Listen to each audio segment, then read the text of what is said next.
ابن حبان میں موجود ہے۔ ایک صحابی ہیں حضرت ابو دحداح رضی اللہ تعالیٰ عنہ۔ ہوا پتہ کیا، مدینے میں ایک یتیم بچہ، بعض نے لکھا اور بعض نے لکھا ایک صحابی تھے، ان کا بھی کھجوروں کا باغ تھا اور ساتھ ایک اور کھجوروں کا باغ تھا۔ اب ان کا ارادہ بنا کہ میں اپنے باغ میں نا دیوار پیدا کر لوں، دیوار مار لوں۔ تو وہ جو ان کا پڑوسی تھا نا، اس کے باغ کا کھجوروں کا ایک درخت ان کی دیوار کے اندر آتا تھا۔ اس کی خواہش یہ ہوئی کہ یہ بھی کبھی مجھے مل جائے تو میری دیوار ذرا سیدھی ہو جائے گی۔ اس شخص سے کہا یار یہ میرے ہاتھ بیچ دے، کہنے لگا میں نے نہیں بیچنی، ایک درخت میں نے نہیں۔ بعض بندے اڑ جاتے ہیں نا جی۔ وہ صحابی یا وہ یتیم بچہ حضور کی بارگاہ میں حاضر ہوئے، کہا یا رسول اللہ صلی اللہ علیہ وسلم میری دیوار ٹیڑھی ہو جائے گی اور پھر میں پیسوں سے خریدنا چاہتا ہوں، آپ میری سفارش کر دیں کہ یہ ایک درخت مجھے دے دیں تاکہ میں اپنی دیوار سیدھی کر لوں۔ اللہ کے محبوب صلی اللہ علیہ وسلم نے خود بلا کے اس شخص سے کہا کہ میاں یہ تم اس طرح کرو، یہ شخص کوئی قبضہ نہیں کرنا چاہ رہا، کوئی جبر نہیں کرنا چاہ رہا، اور ہم بھی جو تمہیں پوچھ رہے ہیں وہ بھی اس دائرے میں پوچھ رہے ہیں کہ اگر تم راضی ہو تو ہم یہ کام کریں گے۔ تم اس طرح کرو کہ تم اپنا ایک درخت اس کے ہاتھ بیچ دو تاکہ یہ اپنی دیوار سیدھی کر لے۔ اللہ اکبر۔ اس شخص نے کہا جی میں نے اس کو بھی کہہ دیا ہے اور آپ سے بھی عرض کرتا ہوں میں نے نہیں بیچنا اپنا یہ درخت۔ حضور نے بھی فرمایا، اب اسلام سختی کرتا نہیں۔ حضرت ابو دحداح نے جب یہ دیکھا نا کہ یہ حضور کو انکار کر رہا ہے اور حضور کی چاہت ہے ایک درخت کی، ابن حبان میں موجود ہے، دیگر کتب حدیث میں موجود ہے، حضرت ابو دحداح رضی اللہ تعالیٰ عنہ نے اس شخص کا بازو تھاما، سائیڈ پہ لے گئے، کہنے لگے اس کے ہاتھ نہیں بیچتا تو میرے ہاتھ بیچ دے، تمہیں پتہ ہے میرے پاس ایک باغ ہے پورا؟ کہا پتہ ہے۔ کہا تمہیں یہ بھی پتہ ہے میرے باغ میں 600 درخت ہے؟ تمہیں یہ بھی خبر ہے کہ اس باغ میں نے گھر بنایا ہوا ہے؟ تمہیں یہ بھی پتہ ہے کہ میں نے اس میں بہترین کنویں سجائے ہیں؟ سارے شہر میں میرے باغ کی شہرت ہے۔ اس نے کہا تم کتنے پیسے لوگے باغ کے؟ کہنے لگا کوئی پیسہ نہیں لینا، تم میرا باغ رکھ لو اور ایک درخت دے دو جو مدینے والے رسول نے مانگا ہے۔ وہ ایک درخت بس مجھے چاہیے، ایک درخت، جیم جان دا کچھ وسا نہیں ہو، اے جان یار نو دے تے آزاد ہو جا، اس سے دل دہن فساد سارے، دل بر نو دے تے شاد ہو جا، بس وہ ایک جو میرے نبی کو پسند آ گیا ہے وہ تو دے دے، بس بات ختم ہو گئی۔ اس نے کہا یہ کون سا سودا ہے؟ فرمایا یہ من کا سودا ہے، تیری سمجھ میں آئے نہ آئے مجھے غرض نہیں، لیکن تو لیتا ہے؟ اس نے کہا بالکل ٹھیک ہے میں تیار ہوں، آپ وہ ایک درخت لے لیں اور یہ باغ مجھے دے دے۔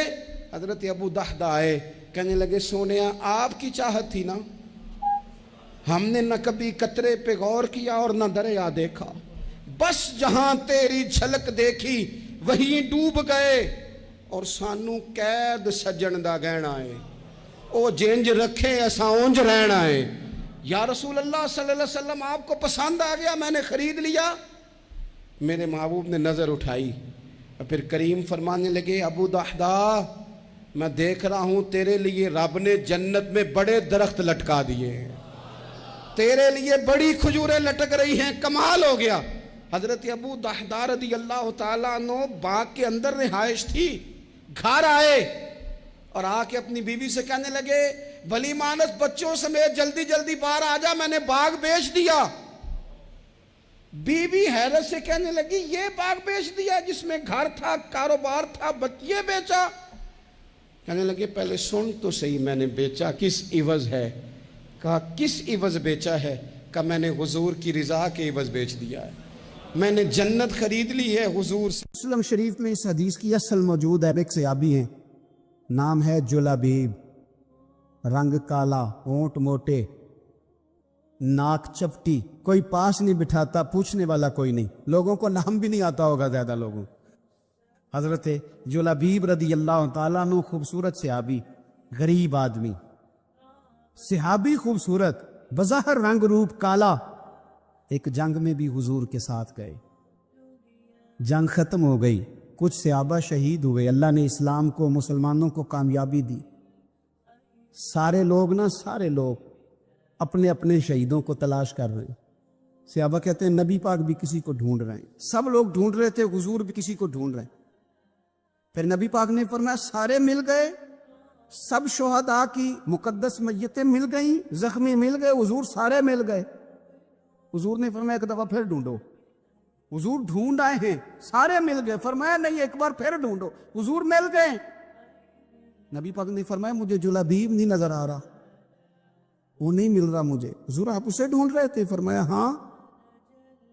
ایک صحابی پھر گئے، دوڑے آئے، حضور وہ نہ مل گئے، حضرت جلابیب شہید ہو گئے۔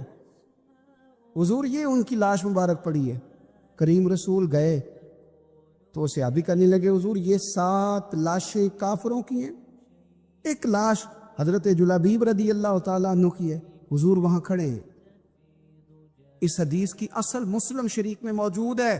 میرے نبی پاک صلی اللہ تعالیٰ علیہ وسلم نے فرمایا دیکھو میرا بہادر 7 کافروں کو قتل کر کے شہید ہوا ہے، یہ 7 کو قتل کر کے شہید ہوا ہے۔ یہ لفظ حدیث پاک کے میرے نبی پاک صلی اللہ علیہ وسلم نے اس شخص کو جس کو ڈھونڈنے والا بھی کوئی نہیں، لاش اٹھانے والا بھی کوئی نہیں، اس وقت ان کا اپنا موجود بھی کوئی نہیں، یہ لفظ حدیث کے۔ رنگ کالا، بندہ غریب، دیکھو حضور نے کیسے اندھیرے سے نکالا۔ اللہ کے رسول سرانے کھڑے ہوئے، اور اتنے اعلیٰ لفظ نہیں ملتے، امام حسین کے لیے ملتے، چند اور لوگوں کے لیے ملتے ہیں، ہر ایک کے لیے نہیں ملتے۔ نبی پاک نے اشارہ کیا، ان کی لاش مبارک پڑی ہے، فرمایا ھذا منی وانا منہ، یہ نہیں فرمایا یہ جنت میں گیا ہے، یہ نہیں فرمایا اس کے گناہ معاف ہوئے، یہ نہیں فرمایا پکا جنتی ہے، بلکہ فرمایا ھذا منی۔ لوگوں کا خیال تھا انہیں تو ڈھونڈنے بھی کوئی نہیں گیا تھا، ان کی تو خبر لینے بھی کوئی نہیں گیا، ان کا تو اپنا بھی کوئی نہیں تھا، لیکن وہاں کھڑے کھڑے حضور نے فرمایا میرے غلاموں سنو، تم اس کا رنگ کالا سمجھتے ہو، تم اسے لاوارث سمجھتے ہو، ھذا منی وانا منہ، فرمایا یہ مجھ سے ہے میں اس سے ہوں، یہ مجھ سے ہے میں اس سے ہوں، تو من شدی من تو شدم، ھذا منی وانا منہ، یہ مجھ سے ہے میں اس سے ہوں۔ صحابہ کہتے ہیں وہ نا الفاظ کیا میٹھے تھے، کانوں میں گھوم گئے، اب اس کا کیا ترجمہ کریں؟ سونے نے بتا دیا یہ میرا میں اس کا، یہ مجھ سے میں اس سے۔ قبریں تیار ہو گئیں، سب اپنے اپنے شہیدوں کو قبروں میں دفن کرنے لگے۔ کہتے ہیں ان کی باری بھی آئی تو کچھ صحابہ نے انہیں بھی اٹھانا چاہا تو حضور نے فرمایا ہٹ جاؤ، تمہیں بتایا نہیں ھذا منی، میرا ہے، پیچھے ہٹو نا، قربان جائیں۔ کہتے ہیں سب پیچھے ہٹ گئے، تو جس طرح ماں بیٹا اٹھاتی ہے، حضور نے ایک ہاتھ ان کے سرہانے کے نیچے رکھا، ایک ان کی ٹانگوں کے نیچے رکھا، اور حضور نے یوں اٹھایا، او یارو پتہ نہیں میں کیا کہہ رہا ہوں۔ یہ حدیث کے لفظ ہیں، مر جانے کو جی چاہتا۔ حضور نے یوں اٹھایا، پھر نبی پاک اکیلے لے کے قبر میں اترے۔ میں نے جب حدیث پڑھی تو میں نے نا اس کے حاشیے میں ایک جملہ لکھا ہے، جب حضور نے اٹھایا نا تو یقیناً نبی پاک صلی اللہ علیہ وسلم نے ماتھا بھی چوما ہوگا، یقیناً حضور نے پیار بھی کیا ہوگا۔ حضور نے قبر میں لٹایا تو میں نے نیچے ایک حاشیہ لکھا ہے، میں نے کہا حضرت جلابیب، لوگ تو جب مٹی ڈالتے ہیں تو مدینے والے آتے ہیں نا، تجھ سے کیا حساب کتاب ہوگا، مٹی ڈلی نہیں اور اللہ کی ساری رحمتیں پہلے قبر میں پہنچ گئی۔ قبر میری تے میرے پیرا جے کر پاویں پھیرا، قبر دے اندروں ہڈیاں اٹھ کے مجرا کر سن تیرا۔ کیا کہا بریلی کے امام نے، کہنے لگے ماہ مدینہ اپنی تجلی عطا کرے، یہ ڈھلتی چاندنی تو پہر 2 پہر کی ہے، یہ ڈھلتی چاندنی تو پہر 2 پہر کی۔ میرے دوستو، نہ دائیں بائیں بھیک مانگو، نہ چاپلوسیاں کرو دنیا داروں کی، نہ ادھر ادھر بھاگو۔ اعلیٰ حضرت کہتے ہیں تم ٹھوکریں کھاتے پھرو گے، ان کے در پہ آ پڑو۔ قافلہ تو اے رضا اول گیا آخر گیا، حضور کی بارگاہ کی طرف توجہ کرے، رج کے پیار کرے مدینے والے محبوب سے۔ ابن حزم کہتے ہیں کہ مصر میں ایک تاجر بڑا کامیاب ہو گیا تھا، بڑا کامیاب تاجر ہو گیا، تو زندگی میں جتنے لوگ بھی کامیاب ہوتے ہیں ان سے حسد ہوتا ہے، اس سے بھی اس کے ارد گرد کے لوگوں نے حسد شروع کیا۔ اب تاجروں نے پلاننگ کی کہ اسے خراب کیسے کرنا ہے۔ وہ ایک دن اپنے گھر سے نکلا، سفید کرتا سفید پگڑی باندھ کے باہر۔ اب 5-6 لوگوں نے پہلے سے منصوبہ بندی کی ہوئی تھی۔ ایک صاحب اسے ملے، کہنے لگے ماشاءاللہ آج تو سفید کرتے پر سبز امامہ سبز پگڑی بڑی ہی اچھی لگ رہی ہے. تو ہنس کے کہنے لگا لگتا ہے آپ سو کے اٹھ کے آئے ہیں, پگڑی تو میری سفید ہے.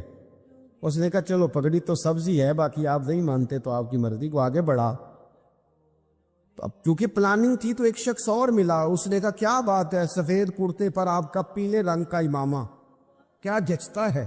اس نے کہا یار کو خدا کا خوف کر. ہنس کے کہا کیا ہو گیا, تیری اینک کا نمبر تو نہیں تبدیل ہونے والا ہوا؟ اور بھائی میں نے تو سفید کرتا اور سفید ہی امامہ باندھا ہے. اب 2-3 لوگوں کی دفعہ تو وہ مسکرایا, لیکن وہ ڈھیر سارے لوگوں نے منصوبہ بندی کی تھی. وہ جب چوتھے کے پاس گیا تو اس نے بھی کہا کہ کیا بات ہے سفید کرتے پر پیلے رنگ کے امامے کی. اس نے کہا پیلا کہاں ہے. اب وہ غصے ہونے لگا. اب وہ چھٹے کے پاس گیا تو اس نے کہا جناب کیا بات ہے سفید کرتا اور کالا امامہ. اب وہ غصے میں اتنا باولا ہوا کہ پہلے ہنسا پھر رویا, پھر اسے سمجھ نہ آئی کہ دکان کا تالا کس چابی سے میں نے کھولنا ہے. بس وہ شام ہوئی تو اس بیچارے کو بچوں نے روڑے مارنے شروع کر. وہ اتنی تکلیف میں آ گیا کہ لوگ اسے پاگل کہنے لگے. کیوں؟ اس لیے کہ لوگ منصوبہ بند, افواہ تھی نا کہ میری طبیعت خراب ہے, تو لوگوں نے حال پوچھ پوچھ کر بیمار کر دیا. لوگوں کی باتیں, لوگوں کے تبصرے, لوگوں کے کومنٹس. بولے امام شافعی. امام شافعی فرمانے لگے لوگوں کی باتیں پتھروں کی طرح ہوتی ہیں, یہ روڑوں کی طرح ہوتی ہیں. اگر انہیں کمر کے اوپر رکھ لو گے نا تو یہ تمہاری کمر توڑ دیں گی, اور اگر تم ان کو اپنے پیروں کے نیچے رکھ لو گے تو تمہارا قد اونچا ہو جائے گا. بس دنیا میں وہ لوگ پریشان ہوتے ہیں جو لوگوں کی باتوں کو کندھوں پر سوار کر لیتے, جو پیروں کے نیچے رکھے, جو پاؤں کے نیچے رکھے ان کا قد. وہ پرانے زمانے میں نا عارف رومی رحمت اللہ علیہ فرماتے کہ ایک بیل گائے گر گئی تھی کنویں کے اندر, تو اب وہ لوگ اس کو نکال تو نہیں سکتے تھے, تو انہوں نے اس طرح کیا کہ مٹی ڈالنی شروع کر دی کہ اب بدبو آئے گی, پریشانی ہوگی, تو اس کو بند کر دیتے ہیں اندر ہی کنویں کو, کنواں نئی جگہ پہ کھود لیتے. انہوں نے جب اس کے اندر مٹی ڈالی نا تو وہ گائیں جو تھی وہ مٹی جھاڑ کے تو مٹی کے اوپر آ گئی. انہوں نے پھر مٹی ڈالی تو وہ تھوڑی اور اوپر آ گئی, اور مٹی ڈالی تو اور اوپر, مٹی ڈالتے گئے اور گائیں وہاں سے کنویں سے باہر آ گئی. لوگوں نے دفن کرنا چاہا, وہ باہر نکل آئی. اور میرے بھائی لوگ بھی اپنی باتوں میں دفن کرنا چاہتے ہیں, لیکن یاد رکھنا جو چمکنے والے تھے وہ چمکتے ہی رہے. جن کو اللہ نے عزت دی تھی ان کی گھٹائی کوئی نہیں سکا. یہاں تو میں نے یہ دیکھا ہے اس معاشرے میں کہ جھوٹے سے جھوٹا آدمی, اس کے بھی فالوور ہوتے, دغے باز سے دغے باز بندہ, اس کے بھی گویوں کے فالوور, اداکاروں کے فالوور, فلانے کے فالوور. اس کا یہ تو بھائی انسان کا مزاج ہے, ہر بندہ کانوں کا کچا ہے, کوئی تھوڑا زیادہ کچا ہے, کوئی تھوڑا کم کچا ہے. تو باتیں تو ہوگی, لوگ منہ میں زبان رکھتے ہیں تو گفتگو تو کریں گے.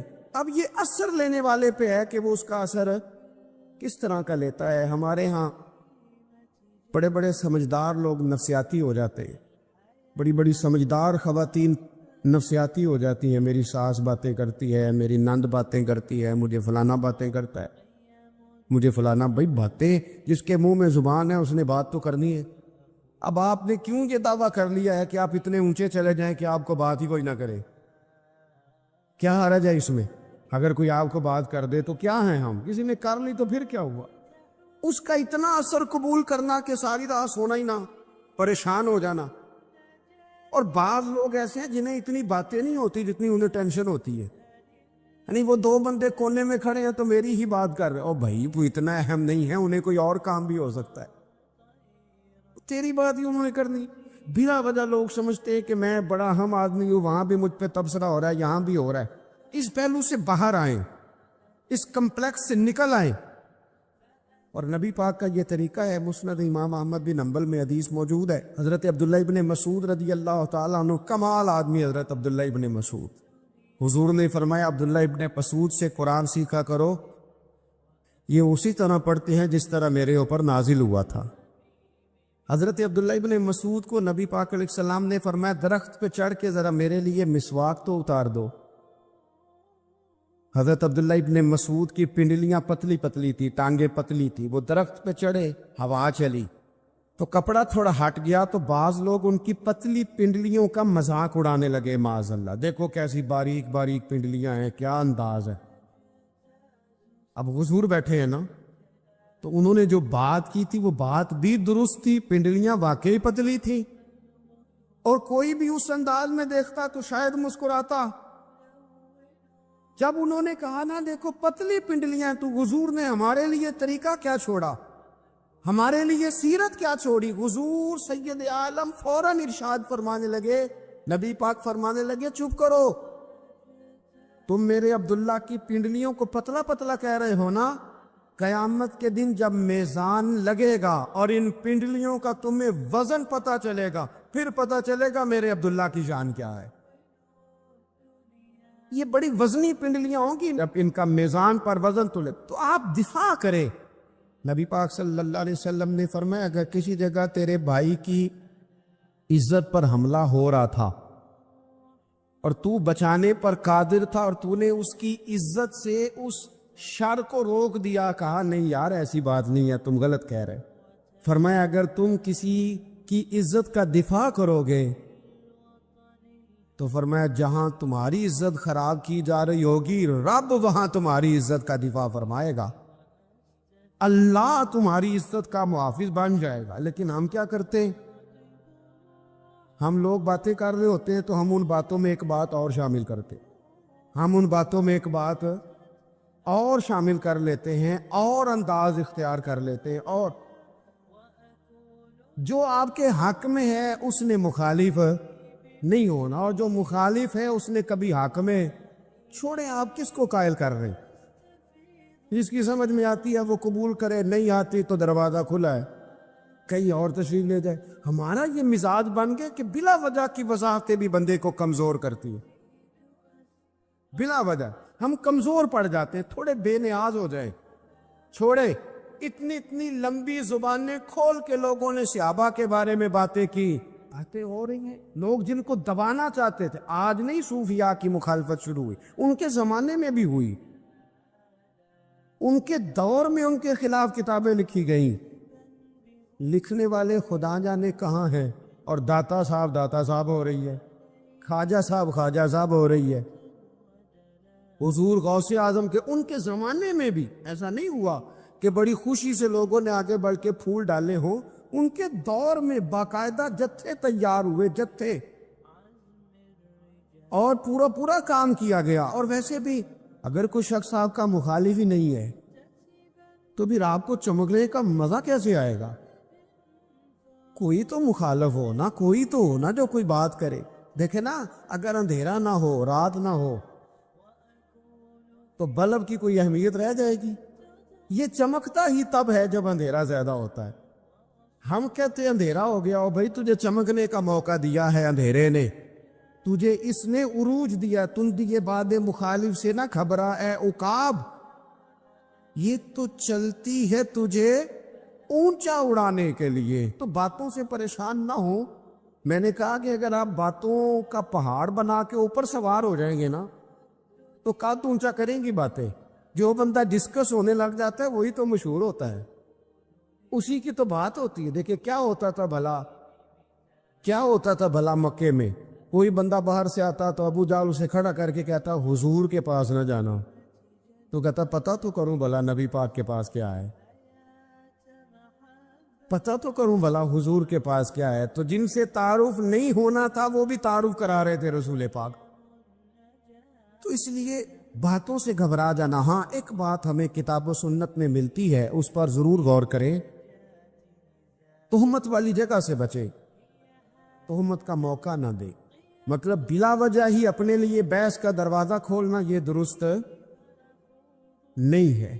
اپنے لیے ہم نا دروازے کھول لیتے ہیں بحث کے، مفت کی بحث ہو رہی ہے، فلانا بھی ڈسکس کر رہا ہے، کچھ چیزیں ایسی ہوتی ہیں جو سب کی سمجھ کی نہیں ہوتی، وہ سب کے سامنے ڈسکس کرنا ضروری نہیں ہوتا۔ حضرت سیدنا ابو ہریرہ رضی اللہ تعالیٰ عنہ فرمایا کرتے تھے مجھے نبی پاک علیہ السلام نے علم کی 2 تھیلیاں دی ہیں، میں نے ایک کھولی ہے تمہارے ساتھ، ایک کھولی ہے، دوسری نہیں کھولوں گا، اس لیے کہ ہر بندے کو بات اس کے ظرف کے مطابق کرنی چاہیے، تو موقع نہ دے۔ نبی پاک صلی اللہ علیہ وسلم نے فرمایا اس بندے نے اپنی، یہ بخاری میں موجود ہے، فرمایا اس نے اپنی عزت اور اپنی جان کو محفوظ کر لیا جو فتنے والی جگہ سے بچ گیا۔ جہاں تہمت لگ سکتی ہے اس جگہ سے بچے، جان بوجھ کے لوگوں کو موقع نہ دیں باتیں کرنے کا، جان بوجھ کے موقع نہ دیں۔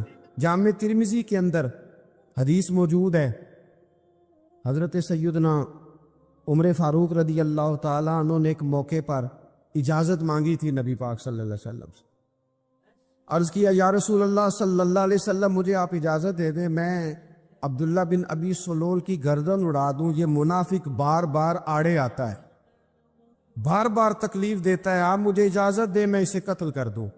اب وہ چونکہ کلمہ پڑھتا تھا، ساتھ تو رہتا ہی تھا نا، بہت سارے لوگ اسے مسلمان جانتے تھے، تو حضرت سیدنا عمر فاروق رضی اللہ تعالیٰ عنہ نے اجازت چاہی، کہ یا رسول اللہ صلی اللہ علیہ وسلم اگر آپ مجھے اجازت دے دیں، یہ ترمذی میں موجود ہے، یعنی آپ اس جگہ سے بچیں جہاں تہمت لگ سکتی ہے، جہاں بلا وجہ کسی شخص کو شر پھیلانے کا موقع مل سکتا ہے۔ یا رسول اللہ مجھے اجازت دے میں عبداللہ بن ابی سلول کی گردن اڑا دوں۔ تو نبی پاک صلی اللہ علیہ وسلم نے فرمایا کہ عمر اگر میں تمہیں ایسا کرنے کی اجازت دوں گا تو لوگ کہیں گے کہ وہ اپنے قریبیوں کو انہوں نے مروانا شروع کر دیا ہے، ساتھ والوں کو ہی مروانا شروع، لوگ تو اسے مسلمان سمجھتے ہیں تہمت والی جگہ سے۔ بلکہ بخاری شریف میں اسی طرز کا ایک اور پیغام بھی ہمارے لیے موجود ہے۔ یہ جو حرم شریف آج ہمارے سامنے ہے نا، بیت اللہ شریف، اس میں ایک پیچھے مقام ہے جس کو حتیم کہا جاتا ہے، یہ خانہ کعبہ کا حصہ ہے۔ حضور صلی اللہ علیہ وسلم کے اعلان نبوت سے پہلے جب قریش مکہ نے اسے تعمیر کیا نا دوبارہ سے، تو انہوں نے چندے کا کوئی اس طرح کا مزاج بنایا تھا کہ اس بندے سے پیسے لینے جس کے بالکل ہی جائز ہو۔ اس ترتیب سے انہوں نے خانہ کعبہ کی تعمیر کی کہ پھر وہ ساری تعمیر نہ کر سکے، حتیم باہر رہ گیا۔ تو نبی پاک صلی اللہ علیہ وسلم نے ایک دن فرمایا، بخاری میں موجود ہے، حضور فرمانے لگے عائشہ اگر تمہاری قوم جاہلیت کے قریب نہ ہوتی، کیونکہ ابھی قریب قریب جاہلیت چھوٹی ہے نا، ابھی لوگوں نے کلمہ پڑھنا شروع کیا ہے، فرمایا اگر یہ جاہلیت کے قریب نہ ہوتے تو میں کعبے کو انہی بنیادوں پر دوبارہ بنا دیتا جن بنیادوں پر حضرت ابراہیم علیہ السلام نے بنایا تھا، لیکن چونکہ یہ جاہلیت کے قریب ہیں، ان کی سمجھ میں چیز نہیں آئے گی، یہ شک میں پڑ جائیں گے، پریشان ہو جائیں گے، لہذا میں یہ کام نہیں کرتا۔ بہت ساری چیزیں ایسی ہیں کہ جن کی وجہ سے بعض سادہ لوگ ابہام کا شکار ہوتے، ابہام کا۔ ہمارے علماء نے اس طرح کیا کہ بڑے طے کر کے عقائد کے عنوانات امت تک پہنچائے۔ ہر آدمی ہر شعبے کا اسپیشلسٹ نہیں ہوتا، بہت ساری لوگ باتیں مریض کے سامنے کرنے والی نہیں ہوتی، وہ صرف لواحقین کو بتانے والی ہوتی۔ پھر کچھ لوگ اور آئے جنہوں نے کہا کہ ہم تو ایفیشنسی دکھائیں گے، کچھ خاص ہر بات کھول کر لوگوں کے سامنے رکھیں گے۔ اس کا نقصان پھر یہ ہوتا ہے کہ سادہ لوگ مشکلات کا شکار ہوتے ہیں، وہ پھر جب کہتے ہیں ہر چیز ڈسکس کر لینی چاہیے تو پھر باتیں دور نکل جاتی ہیں۔ پھر لوگوں نے انبیاء کرام علیہم السلام کی اجتہادی خطاؤں کو ڈسکس کرنا شروع کیا۔ ربنا ظلمنا انفسنا، اگر حضرت آدم یہ لفظ کہیں تو ان کے لیے تو ٹھیک ہے، لیکن اگر کوئی غلام اور امتی اور بیٹا اٹھ کے یہ لفظ کہے تو اس کے لیے ٹھیک نہیں ہے۔ تو میرے عزیز ایسے کام نہ کریں جس کی وجہ سے بلا وجہ بحث کا۔ ہمارے کچھ لوگوں کو شوق ہے خبروں میں رہنے کا، وہ ایسی باتیں چھیڑتے ہیں جن سے نہ وہ خبروں میں رہ سکے۔ میں نے دیکھا ہے وہ کہتے ہیں جی میں نے کوئی انوکھی بات کرنی ہے۔ بھئی انوکھی بات کرنے سے بندہ مشہور تو ہو جاتا ہے، ہمارے زمانے میں مشہور ہی وہ ہوتا ہے جو دوسروں سے ذرا ہٹ کے بات کرے، انوکھی کرے۔ وہ ہمارے لطیفہ لکھا ہے نا ایک، اہل عرب کا ایک ہجا نام کا عربی کا ایک لطائف سنانے والا شاعر ہے، تو وہ کہتا ہے کہ ایک شخص نے ایک دفعہ کہہ دیا تھا گدھا کھانا جائز ہے. بڑے بڑے علماء اس کے گھر چلے گئے کہ بھئی کوئی دلیل، کوئی جزیہ، کوئی کہاں سے، کوئی کتاب، کوئی حوالہ، کوئی شے. اس نے کہا روز آؤ گے ایک ایک بندے کو بتاؤں گا، کٹھا اسٹیج لگاؤ، ایک کی دفعہ حوالے دیتا ہوں، روز نہیں دیے جاتے. اسٹیج لگ گیا، دنیا جمع ہو گئی، جنہوں نے کبھی ٹائم نہیں نکالنا. یہ ذرا انوکھی بات جو کر رہا تھا، وہ سارے لوگ آ گئے تو وہ اسٹیج پہ چڑھا تو کہنے لگا مجھے جانتا کوئی نہیں تھا. چلو اب بدنام جو ہوں گے تو کیا نام نہ ہوگا. اب قیامت تک کہو گے تو صحیح نا، اس مولوی دے گھر جنہیں ایک بار آخیا نہیں سی گدھا کھانا جائز ہے، چلو بدنام جو ہوں گے تو کیا. تو بہت سارے ایسے لوگ ہیں جو ہیں بدنام، پر چلو نام تو ہو گیا نا. بدنامی صحیح، شرارت صحیح، شیطانیت صحیح، لیکن نام تو ہو گیا. تو اس لیے کوئی ایسا انوکھا کام جس سے لوگوں کی، میں آپ سے بڑی گزارش سے عرض کروں، اعلیٰ حضرت بریلوی رحمۃ اللہ علیہ نا لالٹین کے اندر مٹی کا تیل جلایا جاتا ہے ہمارے ہاں. تو اب مٹی کے تیل ظاہر ہے اس سے بدبو آتی ہے، تو مسجد میں وہ جلانا جائز نہیں تھا. تو ایک صاحب ارنڈی کا تیل لائے، وہ خوشبو والا ہوتا ہے، وہ لا کے انہوں نے نا اعلیٰ حضرت بریلوی رحمۃ اللہ علیہ کو لالٹین میں ڈال کے دیا اور کہا کہ یہ مسجد میں اس کو جلاتے ہیں چونکہ اس کے اندر سے خوشبو آتی ہے، بدبو نہیں آتی. تو وہ جو شرعی عذر ہے نا، حضور نے فرمایا کہ جمعے والے دن غسل کر کے آؤ تاکہ کسی کے پسینے سے ایک دوسرے کو تکلیف نہ ہو. کچا لہسن پیاز کھا کے مسجد آنا اس لیے منع کر دیا گیا کہ منہ کی بدبو سے تکلیف ہو. تو مسجد میں کوئی ایسی چیز جو بدبو کا باعث بنے منع ہے. اب انہوں نے وہ تیل لا کے لالٹین میں ڈالا جس سے خوشبو آتی تھی اور لالٹین بھی روشن ہوتی تھی. تو اعلیٰ حضرت فاضل بریلوی رحمۃ اللہ علیہ اپنے اس خادم سے فرمانے لگے کہ اب لوگ تو آئیں گے نا، تو ہمارے علاقے میں تو ساری دنیا مٹی کے تیل سے ہی چلاتی ہے، تو اب آپ نے ایک خوشبو والا تیل لا کے ڈال تو دیا ہے اس کے اندر لالٹین میں، اور یہ لوگوں کو بتائے گا کون کہ یہ تیل وہ نہیں ہے. لوگ تو یہاں سے دیکھ کے جائیں گے اور جا کے کہیں گے کہ اتنے بڑے عالم کی مسجد میں اگر جل رہا ہے تو ہم کیوں نہ جلائیں. تو فرمانے لگے وہ شخص کے حضور پھر حال کیا ہے؟ فرمانے لگے آپ فرضوں کا سلام پھیر کے دعا سے پہلے لالٹین کے پاس کھڑے ہو جائیں اور جو بندہ گزرے اسے بتاتے جائیں کہ یہ مٹی کا تیل نہیں، یہ مٹی کا تیل نہیں، یہ مٹی کا تیل. ہر شخص کے ذہن تک بات اتر جائے تاکہ لوگ کسی ایسی چیز کا شکار نہ ہو جائیں جس سے کہ ان کے مزاج میں کوئی غیر شرعی چیز عروج پکڑ لے. تو میرے عزیز، ہم نہ کچھ بدگمانیاں لوگوں کے اندر لوگ ڈالتے ہیں. ہمارے ہاں بالخصوص پاکستان میں جب سے سیاسی فرقہ واریت شروع ہوئی ہے، سیاسی، ہماری قوم کا مزاج اتنی بری طرح خراب کیا گیا ہے. ہمارے نوجوان بچے جو بڑے سنجیدہ پڑھے لکھے، ان کی گفتگو اپنے سیاسی مخالف کے بارے میں اتنی لوز کر دی گئی ہے، اتنی کمزور کر دی گئی، اتنی خوفناک کر دی گئی ہے کہ اس طرح تو کبھی نہیں ہوا تھا. یہ مزاج جو لوگوں کو دیا جا رہا ہے، قومیں اپنے اخلاق کے طور پر زندہ رہتی ہیں. بد اخلاقیاں کبھی بھی انسانوں کو اونچا کر سکتی، پیچھے رہ جاتے ہیں لوگ. تہذیب کسی سوسائٹی کا حسن ہوتا ہے، اور اگر ایک سیاسی مخالف کے لیے آپ کا یہ والا مزاج بن جائے، اپنے سیاسی قد کو اونچا کرنے کے لیے آپ ان چیزوں کا سہارا لیں، یہ درست نہیں ہے.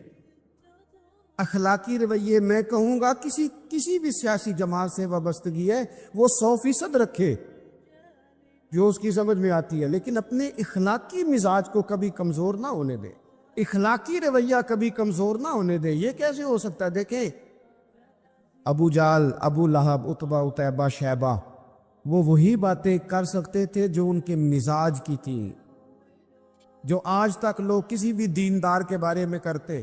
تو انہوں نے وہی باتیں آ کے کی تھی جناب ابو طالب کے ساتھ. انہوں نے کہا تھا کہ اگر معاذ اللہ ان کو دولت چاہیے تو ہم دیتے ہیں. بڑے سے بڑے مخلص آدمی پر آج لوگ دعویٰ نہیں کرتے کہ دولت کے لیے لگا ہوا ہے. انہوں نے کہا دولت چاہیے تو دیتے ہیں، اگر کسی خاتون سے نکاح کرنا چاہتے ہیں تو کرا دیتے ہیں، سرداری چاہیے تو دے دیتے ہیں. اب یہ سوچ ہی اتنی ہے، اس سے آگے جاتی نہیں. وہ معاذ اللہ حضور کے بارے میں اور بھی باتیں کرتے، یہ شاعر ہیں، یہ جادوگر ہے، یہ فلاں ہیں.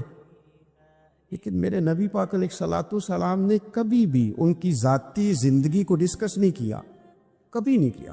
ابو جہل شراب پیتا تھا، لیکن حضور نے کبھی سوسائٹی میں یہ بات لوگوں کے سامنے بیان نہیں کی. وہ لوگوں کے پیسے دبا لیتا تھا، کئی جگہوں پہ حضور نے پیسے نکلوا کے دیے، لیکن جگہ جگہ گلی گلی کھڑے ہو کے حضور نے یہ نہیں فرمایا کہ یہ اس طرح کا ہے. آپ اپنے مخالفین کے بارے میں ضرور کلیم کریں، ثبوت کے ساتھ ضرور بات کریں، یہ ضروری ہے، لیکن آپ کا رویہ اتنا گرا ہوا نہیں ہونا چاہیے کہ لوگ سمجھیں کہ یہ قوم تو اخلاق سے ہٹ گئی ہے. آپ اختلاف کریں، لیکن اختلاف کے بھی آداب ہوتے ہیں. اس ادب کے دائرے کے اندر رہ کے صحابہ کے بیچ بھی رائے کا اختلاف ہو جاتا ہے، ہو جایا کرتا ہے. حضور اس اختلاف کو قبول کرتے، بھئی ہو جاتا ہے رائے کا اختلاف اپنوں میں، لیکن اس کے اندر انسان توہین پہ اتر آئے، اس کا لہجہ اس طرح کا ہو جائے جس طرح کی بازاری گفتگو کی جاتی ہے، تو محسوس ہوتا ہے کہ یہ تربیت کا فقدان ہے. یہ لہجے باوقار لوگوں کے نہیں ہوا کرتے. لہجے کو کبھی برا نہ ہونے دیں، انداز کو. لوگ آپ کو چھیڑیں گے، اپنی جگہ پہ کھینچ کے لانے کی کوشش کریں گے، بڑا کچھ لوگ کریں گے، لیکن آپ اپنی جگہ سے آپ تبدیل نہیں ہوں گے. آپ کہیں گے یار میرا ایک معیار ہے، میری ایک حیثیت ہے، میں اپنی حیثیت چھوڑ سکتا؟ میں اپنی حیثیت نہیں چھوڑ سکتا. ہر بندے کو آپ ڈسکس کریں گے. تو تہمت والی جگہ سے ضرور بچے، بدگمانی سے ضرور بچے، لیکن ہر شخص کو اس کے معیار کے مطابق اتر کا جواب دینا یہ باوقار لوگوں کا سٹیٹس نہیں ہوتا. وہ کہتے ہیں جا بات کر، جا کے تو کون ہوتا ہے تیری بات کرے. اب ہم ہر شخص کے منہ لگیں، یہ کیسے ہو سکتا ہے؟ نبی پاک صلی اللہ علیہ وسلم گزر رہے تھے، صحیح بخاری میں موجود ہے. آپ کی اہلیہ حضرت صفیہ رضی اللہ تعالیٰ عنہ آپ کے ساتھ تھی. رات کا وقت تھا، حضور گزر رہے تو صحابہ کچھ کھڑے تھے، تو حضور نے ایک کو بلا کے کہا کہ یہ میری بیوی ہے، صفیہ ہے. عرض کرنے لگے حضور مجھے میری ماں روئے، میں کوئی آپ کے بارے میں بدگمانی کرتا؟ تو حضور نے جواب میں کیا کہا؟ محبوب فرمانے لگے جس طرح رگوں میں خون گردش کرتا ہے نا، شیطان بھی اسی طرح ہی گردش کرتا ہے. ویا حضور بتا رہے ہیں کسی وقت بھی بدگمانی پیدا کر دیتا. میں تمہیں بتا رہا ہوں کہ اپنی اہلیہ کے ساتھ جا رہا ہوں، میری بیوی ہے. کوشش کریں کہ آپ اس جگہ سے بچیں جہاں باتیں ہو رہی ہوں. اور اس پہلو پہ تیسری گزارش اس عنوان پر یہ ہے کہ اگر کسی کے بارے میں باتیں ہو رہی ہوں تو فٹافٹ اس کا حصہ بننے کی کوشش نہ کریں، بلکہ آپ کے پاس جب تک کوئی شرعی ثبوت نہیں ہے تب تک آپ اس بات کا حصہ نہ بنیں. ہمارے یہاں بات ہو رہی ہوتی ہے تو دو چار بندے دوڑ کے نا اپنا بھی حصہ ڈالتے. بلکہ میں بڑی ذمہ داری سے یہ بات عرض کروں گا، بات لمبی ہوتی تب ہے جب کوئی بندہ درمیان میں کہہ دیتا ہے نا نہیں تجھے تو تھوڑا پتا ہے، تھوڑا میں بھی کرتا ہوں. وہ کئی دفعہ وعدہ معاف گواہ بن جاتا ہے، جا کے دوسروں کو خبر کرتا ہے اس نے یہ کہا ہے. حالانکہ بندہ اس سے پوچھے کہ اگر انہوں نے کہا تھا تو اتنا سجن تھا تو وہاں جواب دے کے کیوں نہیں آیا؟ تجھے چاہیے تھا وہیں جواب دیتا، وہیں جا کے جواب دے دیتا. ایک بزرگ کی خدمت میں ایک دفعہ حاضر تھا، ایک بڑے عالم تھے، تو ان کے پاس آ کے ایک شخص نے کہا کہ فلاں آدمی آپ کے بارے میں یہ بات کر رہا تھا. تو وہ ہنس پڑے، فرمانے لگے پھر آپ کہاں تھے؟ کہنے لگے میں وہیں تھا. فرمانے لگے میرا اور آپ کا رشتہ کس طرح کا ہے؟ کہنے لگا جی میں تو شاگرد ہوں، ارادت مند ہوں. تو فرمانے لگے پھر آپ میرے پاس سوال لے کے آ گئے ہیں، آپ نے وہاں جواب کوئی نہیں دیا. فرمانے لگے اب تو میرے سامنے بیٹھ، پہلے اس سوال کا جواب میں تجھے دوں، پہلے تجھے قائل کروں. اگر تو قائل ہوتا نا تو پھر تو یہ بات لے کے میرے پاس نہ آتا، پھر تو وہاں تو کلیئر کر رہا تھا تیرے اندر کجی ہے، تو بات کا حصہ بنا ہے. اور میرے نزدیک اس سے بڑا تو مجرم ہے کہ تو نے بات کو سنا ہے. وہ تو کوئی ہے، اور تو اپنا تھا. تو نے اپنا ہو کے یہ باتیں سنی، تو نے ہاں کی، تو وہاں بیٹھا رہا، تو اپنا تھا. اور حضور نے فرمایا محبت تو بندے کو اندھا بہرا اور گونگا کر دیتی. جو کسے داشق ہوئے ہوتے گالو سے دی کردہ 100 مکر بہانے کر کے او دے مرنے مرد ہے. تو نے سن کیسے لی؟ تیرے کانوں نے گوارا کیا؟ پہلے تو مطمئن ہو نا. تو اگر مطمئن ہوتا تو بات آگے وہیں جواب دے کے آتا. تو ہی غیر مطمئن ہے تو میں کسی اور کو کیا جواب دوں؟ حضور کے ہاں امام حسن کی جب ولادت ہوئی، نواز سے تشریف لائے تو مسرت کا وقت آیا نا، خوشی کا. تو سرکار دو عالم علیہ الصلوۃ والسلام نے نا ان کے سر سے بال اتروائے کہ چانڈا کھیدا ہے پنجابی جی.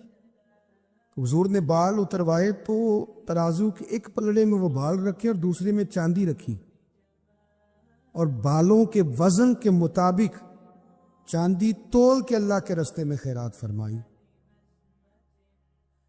آپ اس بات کو سمجھیں، پھر ایک دفعہ سمجھیں. نوجوان جو روز سوال پوچھتے ہیں نا میلاد کا، وہ ضرور توجہ کریں. بھئی گھر میں تو مہینہ مہینہ روٹی نہیں پک رہی، لیکن جب نواز سے آئے، خوشی کا وقت آیا تو عقیقہ کرنے کا ٹائم آیا تو ایک بکرا نہیں ذبح کیا، حضور نے 2 بکرے ذبح فرمائے. سارا سال لوگوں کو غریب نہیں یاد آتے، میلاد شریف والے دن یاد آ جاتی سارا سال. اور جس چودھری نے 15 کھانے پکائے نا اپنے بچے کی شادی پر، 15 کھانے، اس کو اس وقت نہیں غریب یاد آتے، اسے بھی میلاد شریف والے دن غریب کہتے نہ کرو، غریبوں کو دے دو. تو میں کہتا ہوں چودھری صاحب آپ تو میلاد کی محفل میں آتے نہیں، یہاں تو پہلے ہی سارے غریب آتے ہیں. آپ تشریف لاتے ہیں کوئی؟ ہم نے کبھی دیکھا ہے تگڑا بندہ جلوس میں جاتا ہو؟ نا سوال وہ تو جائے گا جب ایم پی اسے کہے گا کہ گاڑی میں 15 بندے بھر کے لا، جلسہ ہے، وہ تب جائے گا. جاتے ہیں یہ بھی، کہتے راتی مولویاں ساؤنڈ نہیں دیتا، ساری رات جلسہ کیتا ہے. تو میں کہ الیکشن آ لین دے، تسا بھی نہیں ساؤنڈ دینا. او خدا کے بندو، پوسٹر بھی چھپواتے ہو اپنی جیب سے، فلیکسیں بھی جیب سے بنواتے ہو، اپنے دروازے پہ دفتر بھی کھولتے ہو، سارا کچھ ہی کرتے ہو. کسی سے مسئلہ نہیں پوچھنے جاتے کہ جائز ہے کہ ناجائز ہے، کچھ بھی نہیں کرتے. اور پھر اس کے نعرے لگا کے اسے الیکشن جتواتے ہو، 6 مہینے کے بعد کہتے ہو بندہ غلط نکل آیا ہے.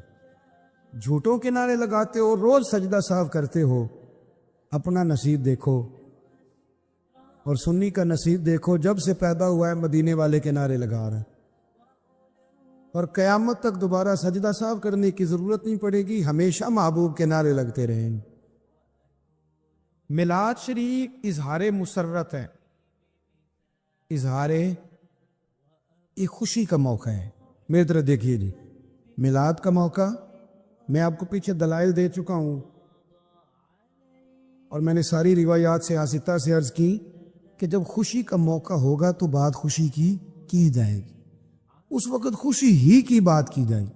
اب میلاد شریف کا معنی ہے کہ نبی کریم علیہ السلام تشریف لائے اور امت حضور کے دنیا میں آنے پر خوشی کا اظہار کر رہی ہے.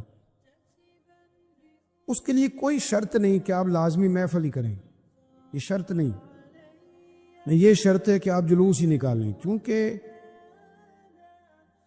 جائز اور معنی خیز خوشی نام ہی محفل کا ہے، جلوس کا ہے، لہذا یہ اہتمام کر لیا جاتا ہے. ورنہ میں دوستوں کو یہ مشورہ دیا کرتا ہوں اکثر، میں کہتا ہوں یار ہمارا نا ذوق بتائے کہ ہمیں خوشی ہے، یعنی ہماری طبیعت بتائے کہ ہمیں، نہیں سمجھ آئی میری بات کی؟ جب خوشی ہوتی ہے تو طبیعت سے پتہ چلتا ہے نا خوشی ہے. نیند تو نہیں آ رہی آپ حضرات کو؟ میرا گلا آپ دیکھ رہے ہیں بالکل نہیں بول رہا. میرے بزرگوں کو حکم تھا تو میں نے دوستوں کو بتانا بھی نہیں مناسب سمجھا کہ میری صحت ٹھیک نہیں. میں نے کہا شک میں بھی ڈالنے کی ضرورت نہیں، جانا ہے تو لہذا جانا ہی ہے. تو آپ کا تو نہیں نا خراب ماشاءاللہ؟ تو یہ جو بندے آنکھیں تھوڑی تھوڑی بند کر رہی ہیں، ہمیں بلیک میل نہ کریں، ہمیں پتہ ہے ڈشتی کو نہیں سوندا. یہ بالکل آنکھیں نہ بند کریں، کھول کے بیٹھیں، پتہ ہے ہمیں اتنی جلدی نیند نہیں آتی. آپ میری بات غور سے سنیں. میرے بھائی سمجھ لیں اس بات کو کہ آپ کی نہ طبیعت بتائے کہ آپ کو حضور کے آنے کی، یعنی ذہن بتائے، آپ کا مزاج بتائے.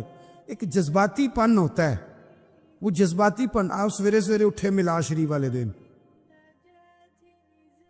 چودھری صاحب، سیٹھ صاحب، علامہ صاحب، پیر صاحب سویرے سویرے فجر کی نماز پڑھی، تو پانی کا پیالہ کبھی اپنے ہاتھ سے نہیں پیا، گھر والے دیتے ہیں، نوکر لاتا ہے، مرید شاگرد لاتے ہیں. لیکن میلاد شریف والے دن سویرے اٹھے، جھاڑو لے لیا. مسجد کی گلی میں جھاڑو دے رہے تھے، دوڑ کے ایک بندہ آیا، اس نے کہا حضرت صاحب آپ کو کیا ہوا؟ لائے میں دیتا ہوں. اس نے کہا جا پیچھے ہٹ جا، مجھ سے تو سلام کسی نے نہیں لینی تھی، آج میں خود جھاڑو پھیروں گا، آج میرے محبوب کا میلاد ہے. آپ کا نا مزاج پتہ ہے کہ آپ کو خوشی ہے. اللہ آپ کو جزائے خیر، اللہ آپ کو برکت. میں تو نوکری دینے آیا ہوں، اللہ آپ کو برکت عطا فرمائے. میری ذرا بات سنیے جی آپ حضرات، اللہ آپ کو جزائے خیر عطا فرمائے. میرے عزیز دوستو، نبی کریم صلی اللہ تعالی علیہ وسلم کے آنے کی خوشی ہو، یعنی مسرت ہو. ایک آدمی پجاروں پہ گزر رہا تھا، پیچھے سے ریڑھی والا آیا، اس نے ٹکر ماری اور غلط اس نے مار دیا، وہ پجاروں والے کا نقصان کر دیا 20,000 کا. وہ ریڑھی والا کانپنے لگا کہ یہ اب پتہ نہیں کیا میرے ساتھ کرے گا، غلطی ہو گئی، جانور کی لگامیں کھینچی تھی، کھڑا نہیں ہوا. جیسے ہی بریک لگی تو پجاروں والے نے شیشہ نیچے کیا اور پیچھے دیکھ کے مسکرایا اور کہنے لگا آج تجھے کچھ نہیں کہنا، آج میرے نبی کا میلاد ہے. آج کچھ نہیں کہنا اس لیے کہ آج میرے رسول کا، آج میرے نبی کریم کا میلاد شریف ہے. بھائی میلاد شریف ہے. بھائی بڑا مصروف رہتا ہے، بہن اکثر کہتی ہے میرے گھر آیا کر، نہیں اسے ٹائم ملتا. لیکن اس نے نا 2 جوڑے کپڑوں کے خریدے، مٹھائی کا ڈبہ لیا اور ایک دن پہلے وہ بہن کے گھر پہنچ گیا، عیدی دینے آیا ہوں. تو وہ کہنے لگی بھائی تو مصروف رہتا ہے، یہ کیا ہوا؟ اس نے کہا اس لیے آیا ہوں کہ بہنوں کو عید دی جاتی ہے، تو آج تو عید میلاد النبی ہے، تو میرے نبی کریم کا میلاد ہے. آپ کے نا جذبات، آپ کا ذوق بتائے. جب آپ کا ذوق لگ جائے گا نا، ذوق لگ جائے گا، شوق میں کہ تم میلاد شریف والے دن مسجد کے صدر کو مسجد کی صفائی کرنی چاہیے. ناراض ہو گیا ہو؟ ویسے آپ کی نہیں میں بات کرتا، اہل سنت کی مسجد کا صدر اسی طرح ہوتا ہے جس طرح امریکہ کا صدر نہیں ہوتا. ہماری مسجد کا صدر اسی طرح ہی ہوتا ہے. وہ صرف آرڈر نہیں کرتا، وہ تو کئی دفعہ کہتا ہے کہ مستند ہے ہمارا فرمایا ہوا. وہ بڑے سخت گیر احکامات بھی اللہ ماشاء اللہ سب کی بات نہیں کرتا. وہ ڈیوٹی کرے، وہ نکلے، وہ ذوق کا مظاہرہ کرے. جب ہمارا ذوق دیکھیں نا، ہم بیٹے کی جب شادی رکھتے ہیں، توجہ ہے نا میری بات پر، تو ہماری بہن کے خامن نے، بچوں کے پھپھا جی نے بڑی بھی زیادتی کی ہو نا، کیونکہ بیٹے کی خوشی ہے، چاؤ کا ٹائم ہے، تو لوگ کہتے ہیں جاؤ یار منا کے لاؤ، اس لیے کہ خوشی کا ٹائم ہے. تو ٹھیک ہے اس نے زیادتی بھی کیا تو کیا ہو سکتا ہے، اب خوشی ہے نا، بیٹے کی شادی پہ سارے آنے چاہیے، منا کے لاتے ہیں نا لوگ. ساری زندگی جن رشتہ داروں سے انسان کی صلح نہیں ہوتی، بیٹے کی شادی کے موقع پہ منا لیتے ہو. چاہیے نا میلاد سے بھی 2 دن پہلے بندہ چلا جائے پھوپھی کے گھر اسے منانے کے لیے، تو پھوپھی کہے کہ تو کیسے آ گیا، تو آیا ہی نہیں کرتا تھا، تو بندہ پھر لب کھول کے اسے بتائے کہ میں نے نا حضور کا میلاد منانا ہے، تو خوشیاں بغیر اپنوں کے منائی نہیں جا سکتی. آپ نا ذوق بنائیں، آپ کی طبیعت بتائے، آپ کا انداز ہو، جذباتی پن ہو. صحابہ کا نا حضور سے جذباتی رشتہ تھا. ہمارے یہاں نا بہت ساری محفلوں میں نا یوں لگتا ہے کہ جیسے نا میری طرح کے کچھ لوگ اداکاری کر رہے ہیں. یعنی وہ ایک سیٹھ صاحب کھڑے ہو جاتے ہیں، وہ کل 100 روپیہ ہوتا ہے ان کے پاس، اس کے 10 لے لیتے ہیں وہ، اور آہستہ آہستہ کر کے نا 10 روپے پھینکتے ہیں اور تکے نا نعت خان آتے ہیں دوبارہ پڑھ شعر. اور بھئی تجھے جو عشق نظر آ رہا ہے نا وہ ہماری سمجھ میں آ رہا ہے، تو بیٹھ جا آرام سے.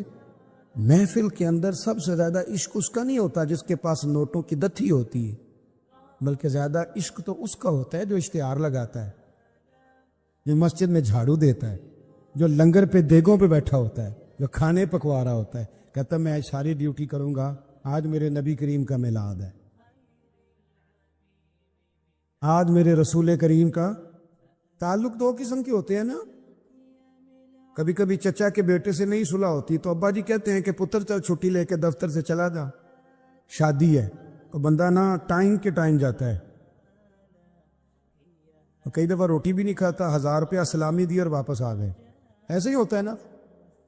اور ایک دوست ہے, اس کی برادری بھی نہیں, تعلق بھی نہیں, پر ہے یار وجرانہ پکا, پکی دوستی. اس کی شادی پہ بندہ 3 چھٹیاں لیتا ہے اور سیانے بیانہ بندہ دیگوں پہ بیٹھا ہوتا ہے. یار کی دی شادی ہوئی, میلاد شریف کا موقع ہے تو اس طرح نہ کریں آپ کے جو چاول کبھی نہیں پکے وہ دیگ پکا دیں. آپ اپنے ہاتھوں سے چاولوں کی صفائی کریں. ہاں وہ میں پنڈی میں تھا پرسوں ترسوں تو ایک صاحب کہنے لگی تھی جھنڈیوں کے بارے میں بھی کوئی دلیل دے دے. میں کہ یار ساری عمر ہی لنگ گئی بزرگاں دی دلیل دیں دیا تو انہوں کنیاں کو دلیلہ چاہیے. یعنی جس کی ساری نسلیں میلاد مناتی ہیں وہ بھی ہر سال پوچھتا ہے کہ جائز ہے کہ نہ جائز ہے. ہر سال ہی پوچھ لیتا ہے. وہ بھائی بس کرے, کتابیں لکھی پڑھی ہیں, بزرگوں نے حد کر دی. اور صحیح مسلم میں حضرت برادہ اسلمی کی روایت جھنڈے پر دلالت کرتی ہے, موجود ہے.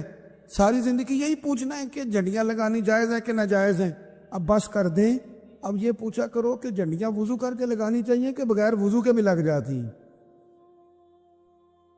اب یہ والا سوال پوچھا کرو کہ وضو کر کے لگائیں کہ بغیر وضو کے بھی جائز ہے.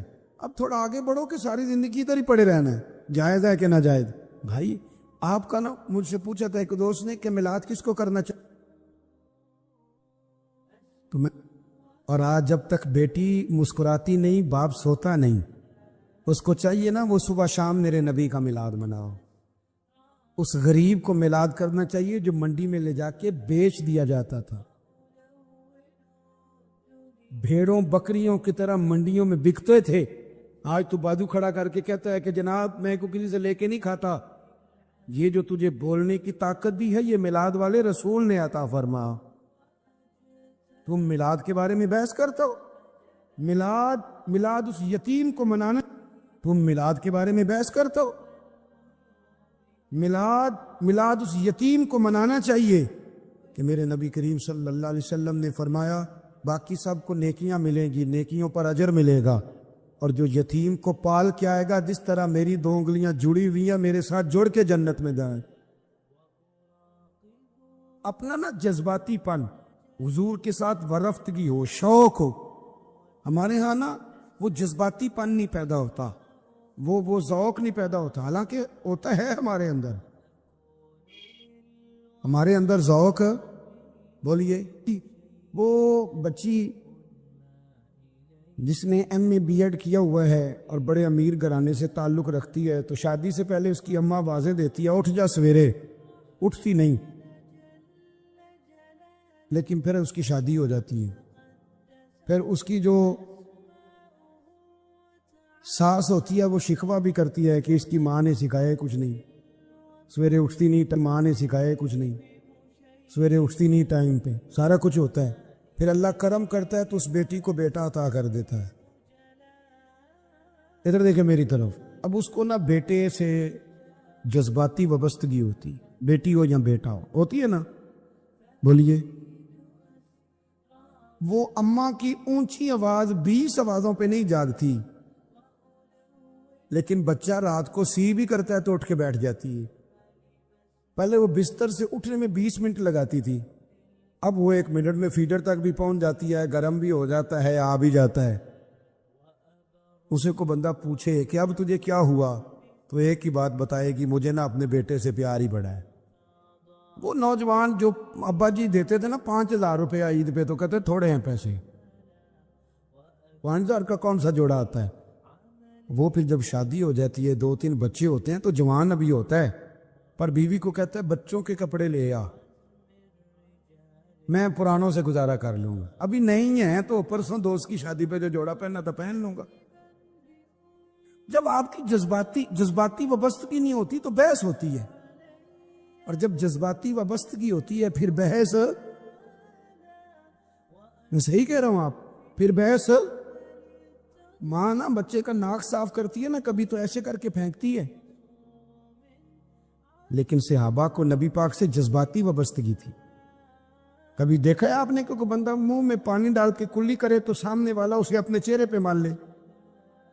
لیکن عروہ بن مسعود ثقفی کہتے ہیں میں نے یہ منظر دیکھا کہ حضور وضو کر رہے تھے، جب کلی کا پانی پھینکا تو معمولی بندہ نہیں، عثمان غنی جیسا مالدار، عام آدمی نہیں، مولا علی جیسا دلیر آدمی، حضرت ابو بکر صدیق جیسا سردار، فاروق اعظم جیسے معاملہ فہم لوگ لائنیں بنا کے کھڑے ہیں کہ پانی کا ایک قطرہ مل جاؤ۔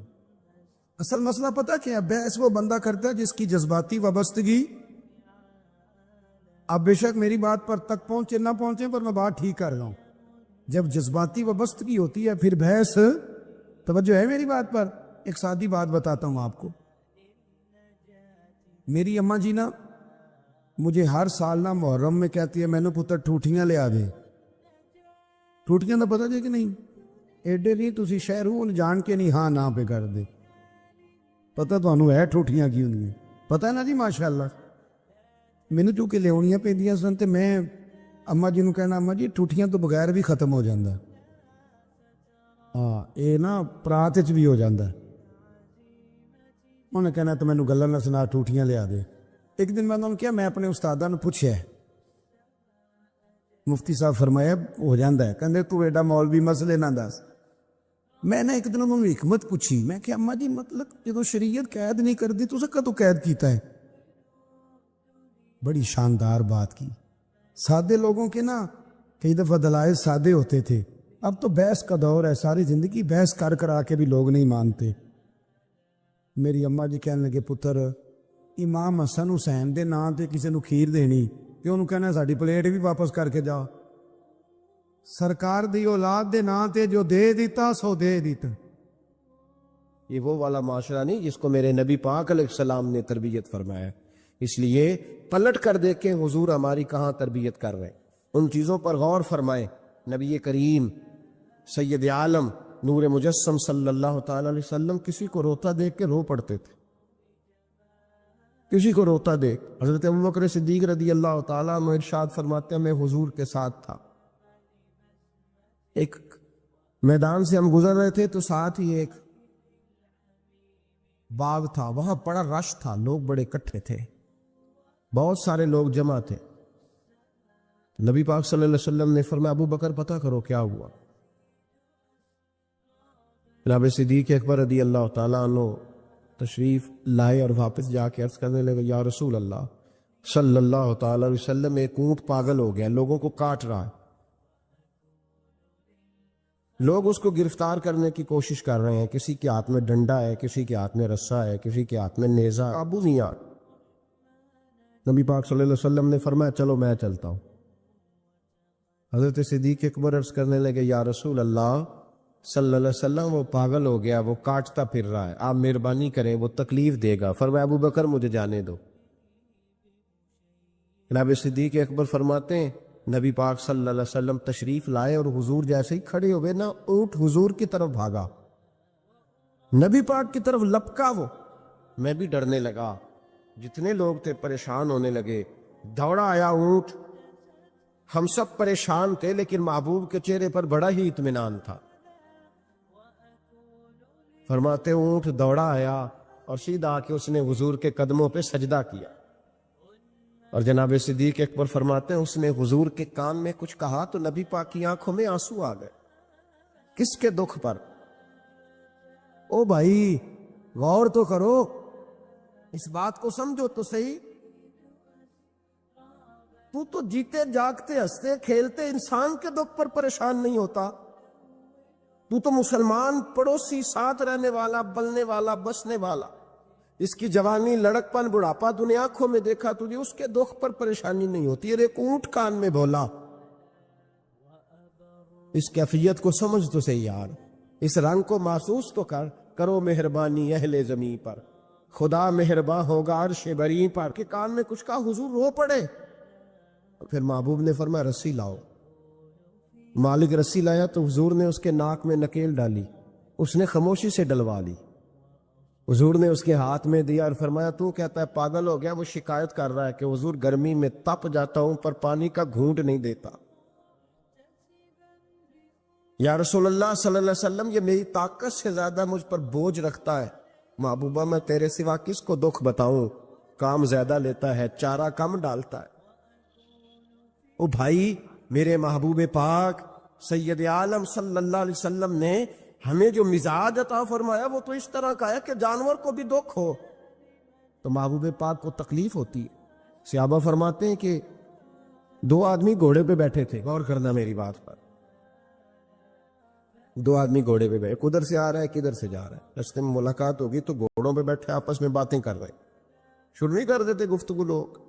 ہمارے زمانے میں تو کوئی بندہ تھوڑا تگڑا ہو، وہ کار پہ آ رہا ہو، جیسے ایک دوسرا چودھری کار پہ آ جائے تو ساری سڑک بھی بلاک ہو جائے تو کہنے نے کوئی آگ بجھا نیچے جا کے، تو نہیں پتا 2 چودھری کھلوتے ہیں، انتظار کرو، ٹھہر جاؤ، تمہیں نہیں پتا کہ ہم سیٹھ صاحب ہیں، کل ہی تو کار نہیں خریدی یار، تم کہتے ہو راستہ دے دو، یہ کیسے ہو سکتا ہے؟ اور میں نے بڑے بڑے عجیب لوگ آنکھوں سے دیکھے، بڑے عجیب لوگ شیشہ کھول کے گاڑی کا کہیں گے ٹھہر جا کو جلدی ہے، بھائی تو شارع عام پہ کھڑا ہے اور تجھے رستہ کھولنا تیری ذمہ داری کا حصہ ہے، لیکن وہ کہتا ہے کہ 4 فٹ میں آپ چھڈی، تو کیسے کہتا ہے کہ رستہ؟ یہ جو خوبصورت مزاج قومیں ہوتی ہیں ان کا یہ رویہ نہیں ہوتا کہ جہاں طبیعت چاہے، جہاں جس طرح اس کا دل چاہے وہ کرے۔ تو خیال کریں کس چکر میں قوم پڑ گئی۔ اس کا مطلب یہ ہے کہ جس کو مرضی تکلیف دیتے پھرو۔ نبی کریم سید عالم صلی اللہ علیہ وسلم نے فرمایا اللہ نے میری برکت سے ساری زمین مسجد بنا دی ہے، جہاں نماز پڑھو گے اللہ قبول فرما لے گا، لیکن فرمایا رستوں میں نماز نہ پڑھنا، لوگوں نے گزرنا ہے، رستوں میں شارع عام پر نماز کی نیت باندھنے کی اجازت نہیں ہے۔ تو میرے عزیز بھائی غور فرمائے، 2 آدمی، ایک ادھر سے گھوڑا لے کے آ رہا ہے، کدھر سے جا رہا ہے، دونوں جا رہے تھے، آپس میں دونوں نے بات چیت قریب سے نبی پاک صلی اللہ علیہ وسلم گزرے تو سرکار رکے، ان دونوں کو فرمایا نیچے اترو بھائی گھوڑوں سے، اتر آئے تو 2 جملے محبوب نے، خیر الکلام ما قل و دل، 2 جملوں میں بات محبوب نے مکمل کر دی۔ فرمایا جانوروں کو سواریاں بنایا کرو، کرسیاں نہ بنایا کرو، سواریاں بنایا کرو، انہیں کرسیاں، جب بیٹھنا ہو تو نیچے اترو، کسی کرسی پہ بیٹھ کے بات کرو، یہ سواری کے لیے ہیں، ان کے اوپر بوجھ اس وقت بنو جب تم نے سفر کرنا ہے، تم بوجھ بن گئے۔ تو جو محبوب سید عالم صلی اللہ علیہ وسلم اتنے جذبات رکھیں کہ کسی آدمی نے جانور کو کھڑا کر کے صرف سواری کر لی، محبوب تو اسے منع فرمائے، اور یہاں ہم جیتے جاگتے لوگوں کا رستہ روکیں، ایمبولنس کو رستہ نہ دیں، ان گاڑیوں کو جو امدادی کاروائیوں کے لیے پہنچ رہی ہیں وہ کہیں کہ صاحب رستہ دینا پسند نہیں کر رہے۔ تو بھائی رحم اور کرم جن جذبات میں ہوتا ہے، جن سینوں میں ہوتا ہے، ان سینوں کو میرا رب محبوب رکھتا ہے، ان کو پسند کرتا ہے۔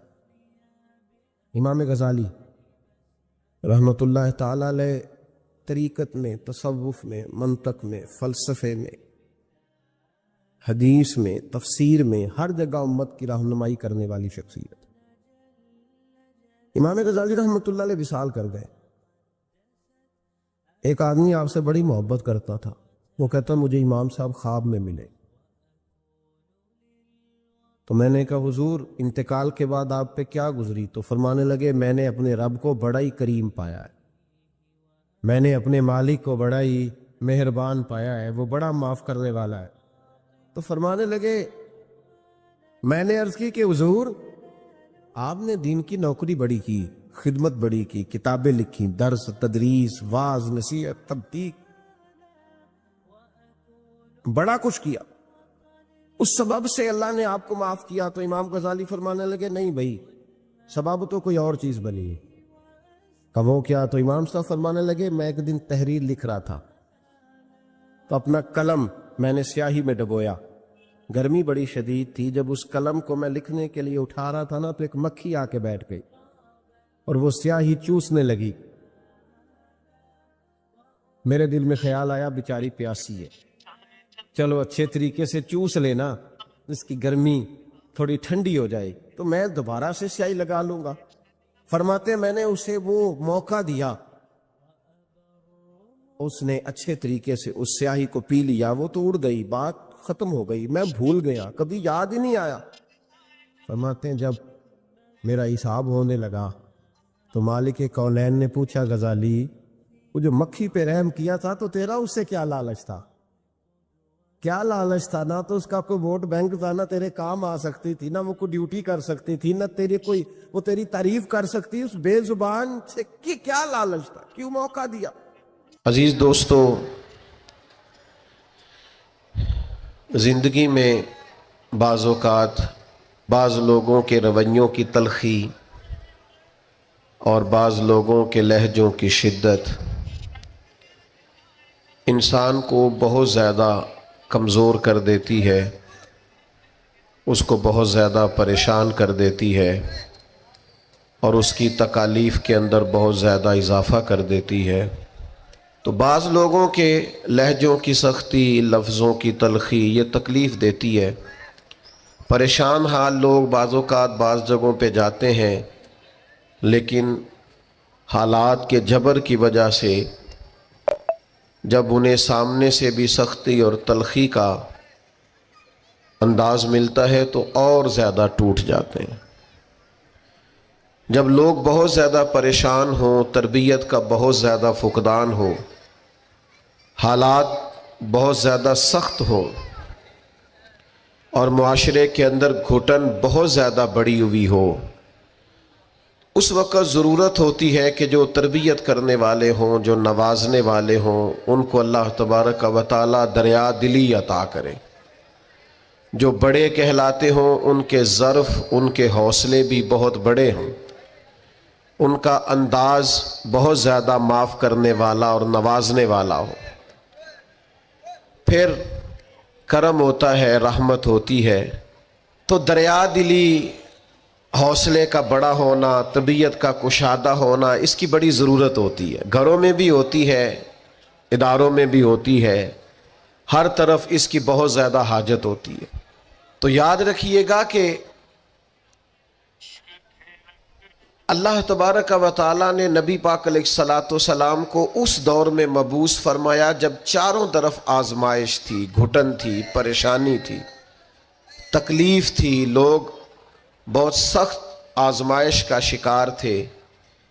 تو ظاہر ہے بڑی جلدی تو انہوں نے ٹھیک ہونا نہیں تھا، بڑی جلدی تو ساری چیزیں بدل نہیں جایا کرتی۔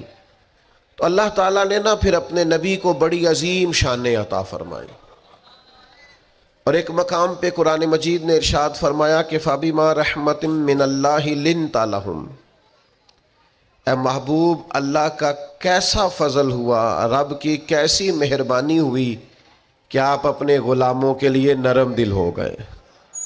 وَلَوْ كُنْتَ فَظًّا غَلِيظَ الْقَلْبِ، اگر آپ تند مزاج ہوتے، سخت دل ہوتے، اگر تند مزاج اور سخت دل ہوتے، لَانْفَضُّوا مِنْ حَوْلِكَ، تو یہ آپ کے گرد سے پریشان ہو کر بکھر جاتے۔ آپ کے مزاج کے اندر، آپ کی طبیعت کے اندر جو اللہ نے نرمی رکھی ہے، آپ کے دل کے اندر جو دوسروں کے لیے درد رکھا ہے، آپ کی طبیعت کے اندر جو دوسروں کے لیے احساس رکھا ہے، عزیز بھائیوں آپ کو پتہ ہے کہ کسی کا احساس صرف یہ نہیں ہوتا کہ اس کو پیسوں کی ضرورت ہے تو پیسے دے دیے جائیں، کسی کا احساس صرف یہی نہیں ہوتا کہ اس شخص کو نوکری کی ضرورت ہے تو اسے نوکری دلا دی جائے، صرف یہی احساس نہیں ہوتا کہ وہ شخص پریشان ہے تو اس کا دکھ سن لیا جائے۔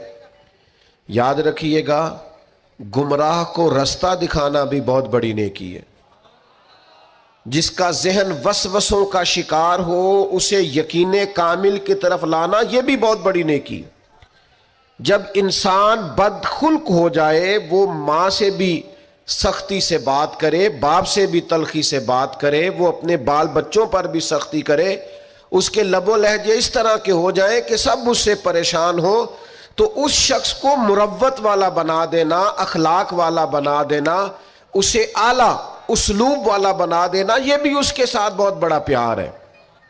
میرے نبی کریم کا کمال پتہ کیا ہے؟ رسول پاک علیہ السلام نے اس طرح کا رنگ دکھایا ہے کہ جو گمراہ تھے نا، وہ دوسروں کو ہدایت کی طرف متوجہ کرنے والے بن گئے، خود نہ تھے جو راہ پر اوروں کے ہادی ہو گئے۔ جن کی وجہ سے ان کے گھر والے تکلیف کا شکار تھے، آزمائش کا شکار تھے، ان سب کو نبی پاک علیہ الصلوۃ والسلام نے اپنے اہل خانہ کے ساتھ محبت کرنے والا بنا دیا، اور اس طرح کے انداز حضور نے بتائے، اس طرح کے طور طریقے سکھائے، اس طرح کا نبی پاک علیہ السلام نے لوگوں کو سمجھا دیا، سکھا دیا۔ یعنی ایک شخص نے آ کے عرض کیا، یا رسول اللہ میں جہاد پہ جانا چاہتا ہوں، تو حضور علیہ الصلوۃ والسلام نے اس سے فرمایا تیرے ماں باپ حیات ہیں؟ یا رسول اللہ ہے۔ فرمایا تو گھر جا کے ان کی خدمت کر، گھر بیٹھے بیٹھے ہی اللہ تجھے جہاد کا ثواب عطا فرمائے۔ تو میں آپ کی خدمت میں عرض کر رہا تھا کہ نبی پاک صلی اللہ تعالی علیہ وسلم نے لوگوں کے رخ ہدایت کی طرف پھیرے، اور یہ حضور کے سینے کا بہت بڑا درد تھا کہ لوگ اللہ والے ہو جائیں، وہ گمراہی سے بچ جائیں، وہ دوزخ سے بچ جائیں، ان کے جو بکھرے ہوئے ذہن ہیں اور جو وسوسے ہیں وہ سارے دور ہو جائیں، ان کی ذہنی تربیت ہو جائے، ان کے لب و لہجے میں حسن آ جائے، کوئی اخلاق سے دور ہے تو اخلاق والا بن جائے۔ وہ ساری چیزیں جو کسی شخص کے لیے آزمائش کا باعث بن سکتی ہیں، حضور فرماتے ہیں کہ میری اور تمہاری مثال اس شخص کی طرح ہے جس نے آگ جلائی تھی اور پتنگے اس میں آ کے گرتے تھے، اور وہ نہ لوگوں کو بار بار بچاتا تھا کہ قریب نہ جاؤ جل جاؤ گے، قریب نہ جاؤ جل جاؤ گے۔ حضور فرماتے ہیں تم بھی دوزخ کی طرف جاتے ہو اور میں تمہیں بار بار بچاتا ہوں، قریب نہ جانا جل جاؤ گے، یہ کام نہ کرنا جل جاؤ گے، یہ کام نہ کرنا جل جاؤ گے۔ بار بار میں تمہیں بچاتا ہوں، سمجھاتا ہوں۔ تو میرے عزیز نبی پاک صلی اللہ تعالی علیہ وآلہ وسلم لوگوں کی تربیت فرماتے، لوگوں کو ایک دوسرے سے جوڑتے، آزمائشوں سے انہیں نکالتے۔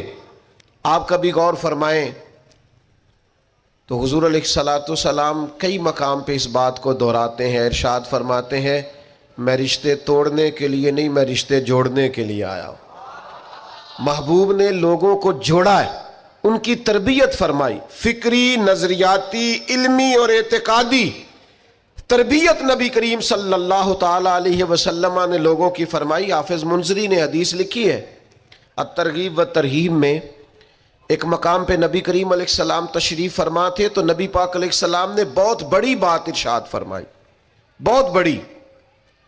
حضور علیہ الصلوۃ والسلام نے فرمایا کہ ہماری اس محفل میں اگر کوئی رشتوں کو توڑنے والا موجود ہے تو اٹھ کے چلا جائے۔ صحابہ کے مجمع میں سرکار نے بیان فرمایا۔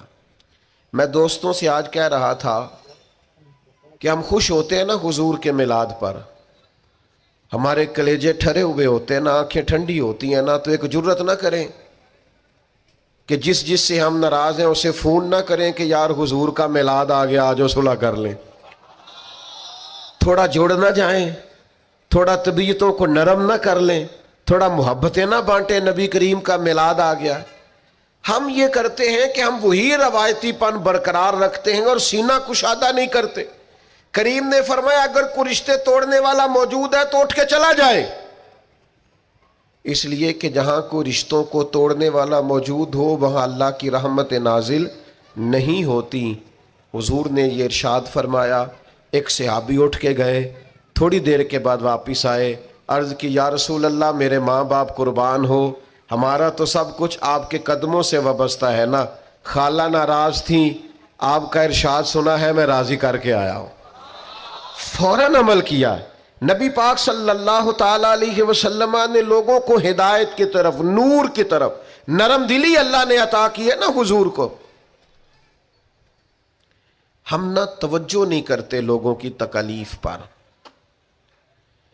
ہم نہ ایک عجیب سی شہرت کے شوقین ہو گئے، عجیب سی تعریفوں کے شوقین ہو گئے، عجیب ہمارا۔ میں نے بچے سے منع کر دیا، میں نے کہا میرا اعلان بھی نہ کرنا، مطلب 2-4 دفعہ اپنا نام سن کے، القاب سن کے، قبلہ ہیں، علامہ ہیں، پیر ہیں، کتنی کو نفس کو تسلی دے لینی۔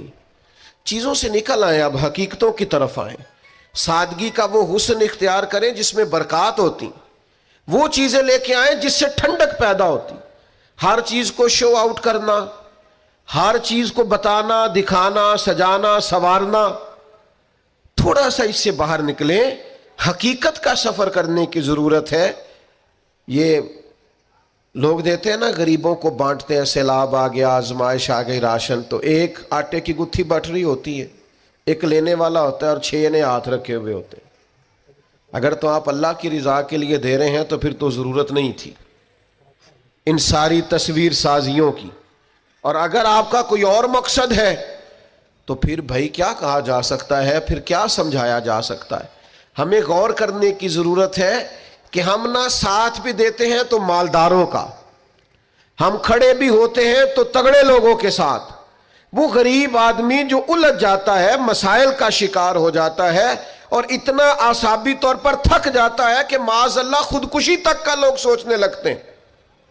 یہ دیکھیے نا، سیاستہ میں روایت ہے، حضرت ابو سعید خدری رضی اللہ تعالیٰ عنہ بیان فرماتے ہیں، ایک تاجر تھا، اسے بہت زیادہ نقصان ہو گیا تجارت میں، وہ خسارے میں آ گیا اور وہ بڑی آزمائش میں آ گیا۔ آپ کو پتہ ہے جب تک تو انسان بڑا مالدار ہوتا ہے تو اس کے دوست بھی بڑے ہوتے ہیں، دعوتیں پکتی ہوں تو آنے جانے والوں کی کمی نہیں ہوتی، لیکن اگر انسان کمزور پڑ جائے، نقصان ہو جائے، اگر اسے نقصان اور خسارے ہو جائیں تو وہ تیری آنکھ ہو یا سنگ ملامت کی چبھن، کون پہنچا ہے میرے درد کی گہرائی تک، دور شہرت میں تو یاروں نے کیا یاد بہت، پر ساتھ آیا نہ کوئی کوچہ رسوائی تک، ساری عمر یاٹا گد ہے لکھاں کیتے نہیں پیڑے، اب وقت آیا ہی تے محمد بخشا کوئی بھی نہیں بیٹھا نیڑے۔ چھوڑ جاتے ہیں لوگ، اسے خسارہ ہو گیا، تکلیف ہو گئی، قرضے چڑھ گئے، آزمائش آ گئی۔ نبی کریم کی بارگاہ میں جب وہ آئے نا تو حضور نے کچھ لوگوں کی توجہ دلائی، کریم فرمانے لگے اپنے بھائی کی مدد کرو، اسے قرضوں سے نکالے، اللہ نے مہربانی کی ہے، نبی پاک کو نرم دلی عطا کی ہے، آؤ ہم بھی سب حضور کا یہ فرمان یاد رکھیں اور ایک دوسرے بھائی کا بازو تھامیں اور لوگوں کو آزمائشوں سے نکالیں۔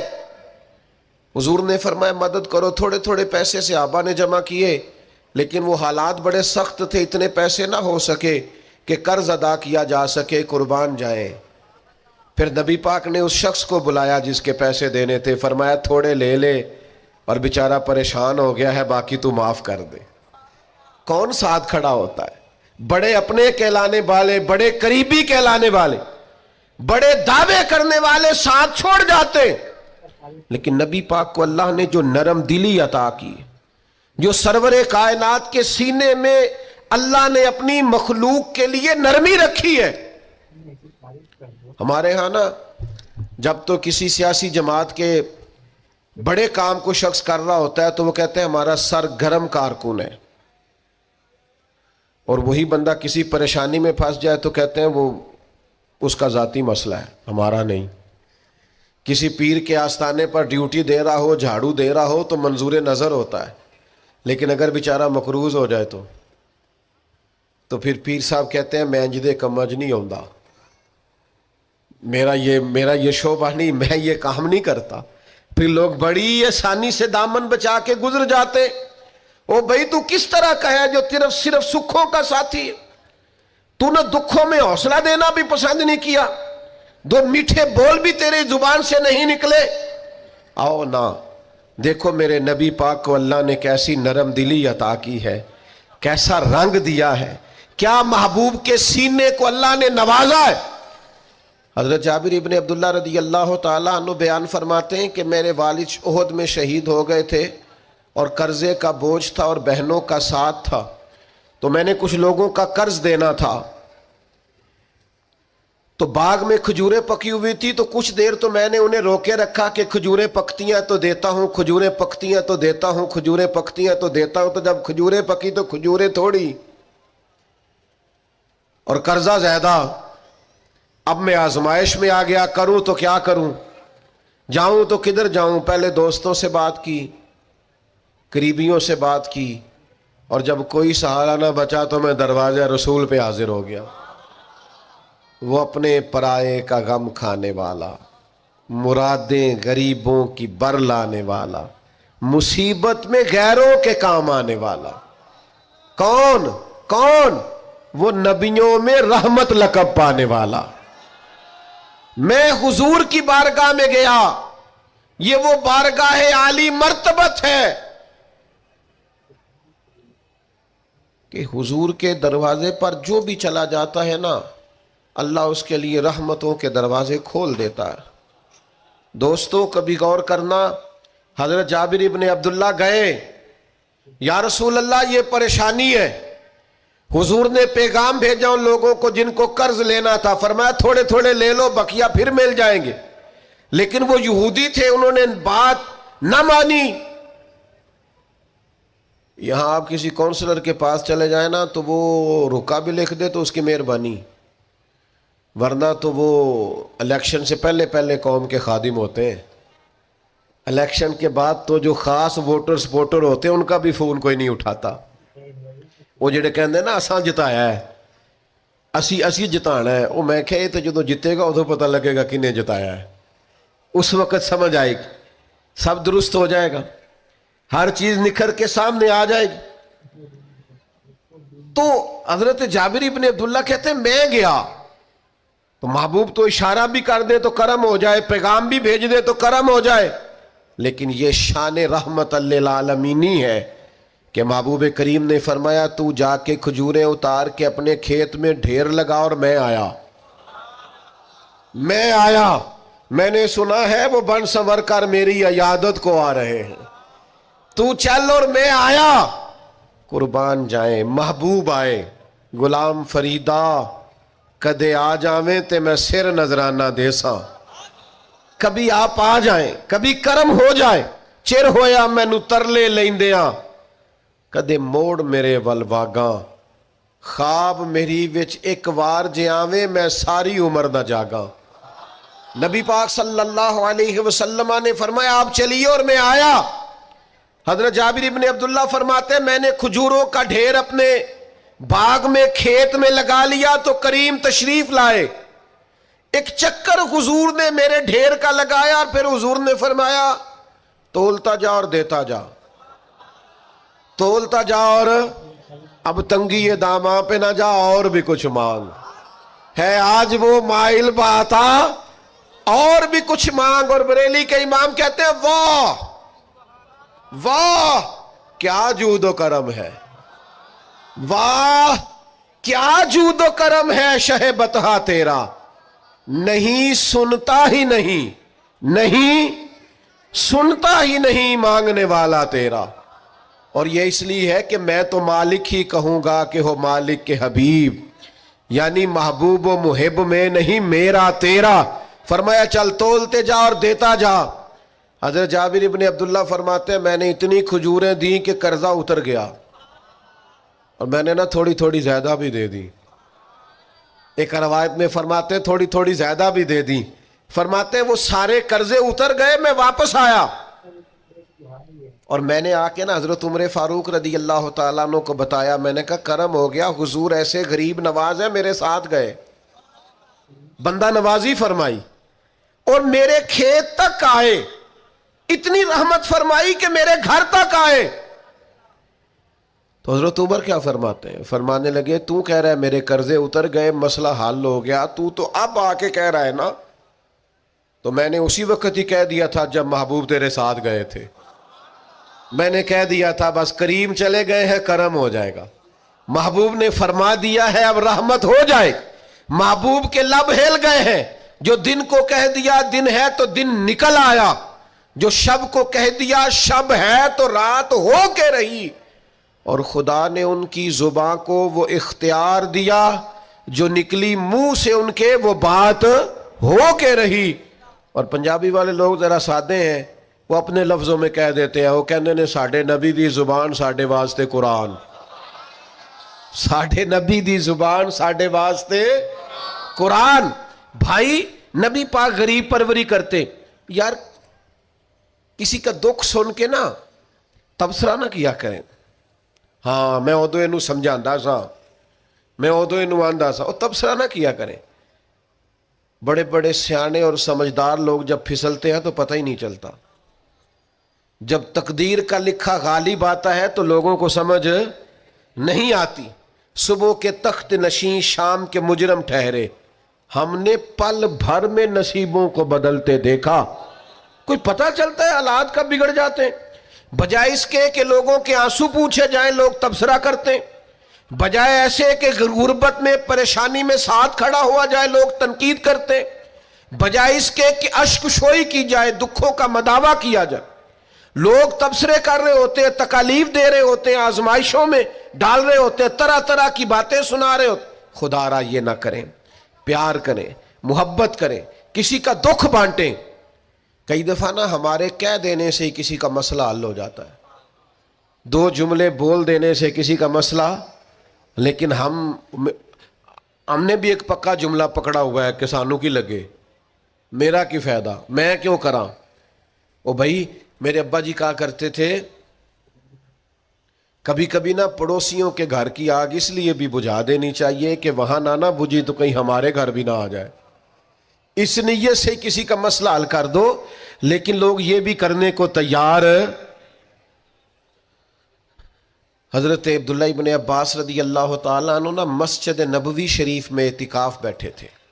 زیادہ غور, یہ نوجوان زیادہ غور کریں. مفاد پرستی بڑی عام ہو گئی ہے, خود غرضی بڑی عام ہو گئی. ہمارے ہاں لوگوں کو سکھا دیا گیا ہے کہ اپنا نفع پورا کرو جیسے بھی ہوتا ہے. اچھی طرح سمجھ لینا, کسی کے بچوں کا حق چھین کے اپنے گھر میں لاؤ گے تو کبھی روشنی نہیں ہوگی. کسی کا گھر لوٹ کے اپنے گھر لاؤ گے تو پیسے تو آ جائیں گے, ہو سکتا ہے مہنگی مہنگی چیزیں بھی آ جائیں, پر سکون نہیں آئے گا, اطمینان نہیں آئے گا. یہ کیسے ہو سکتا ہے کوئی تیری وجہ سے روئے اور تو ہنسے؟ یہ ممکن نہیں ہوتا. وَمَا أَصَابَكُم مِّن مُّصِيبَةٍ فَبِمَا كَسَبَتْ أَيْدِيكُمْ. اللہ فرماتا ہے تمہیں جو مصیبتیں پہنچتی ہیں تمہارے ہاتھوں کی کسب کی وجہ سے پہنچتی ہیں. وَيَعْفُو عَن كَثِيرٍ, بہت ساری باتیں تو اللہ معاف کر دیتا ہے.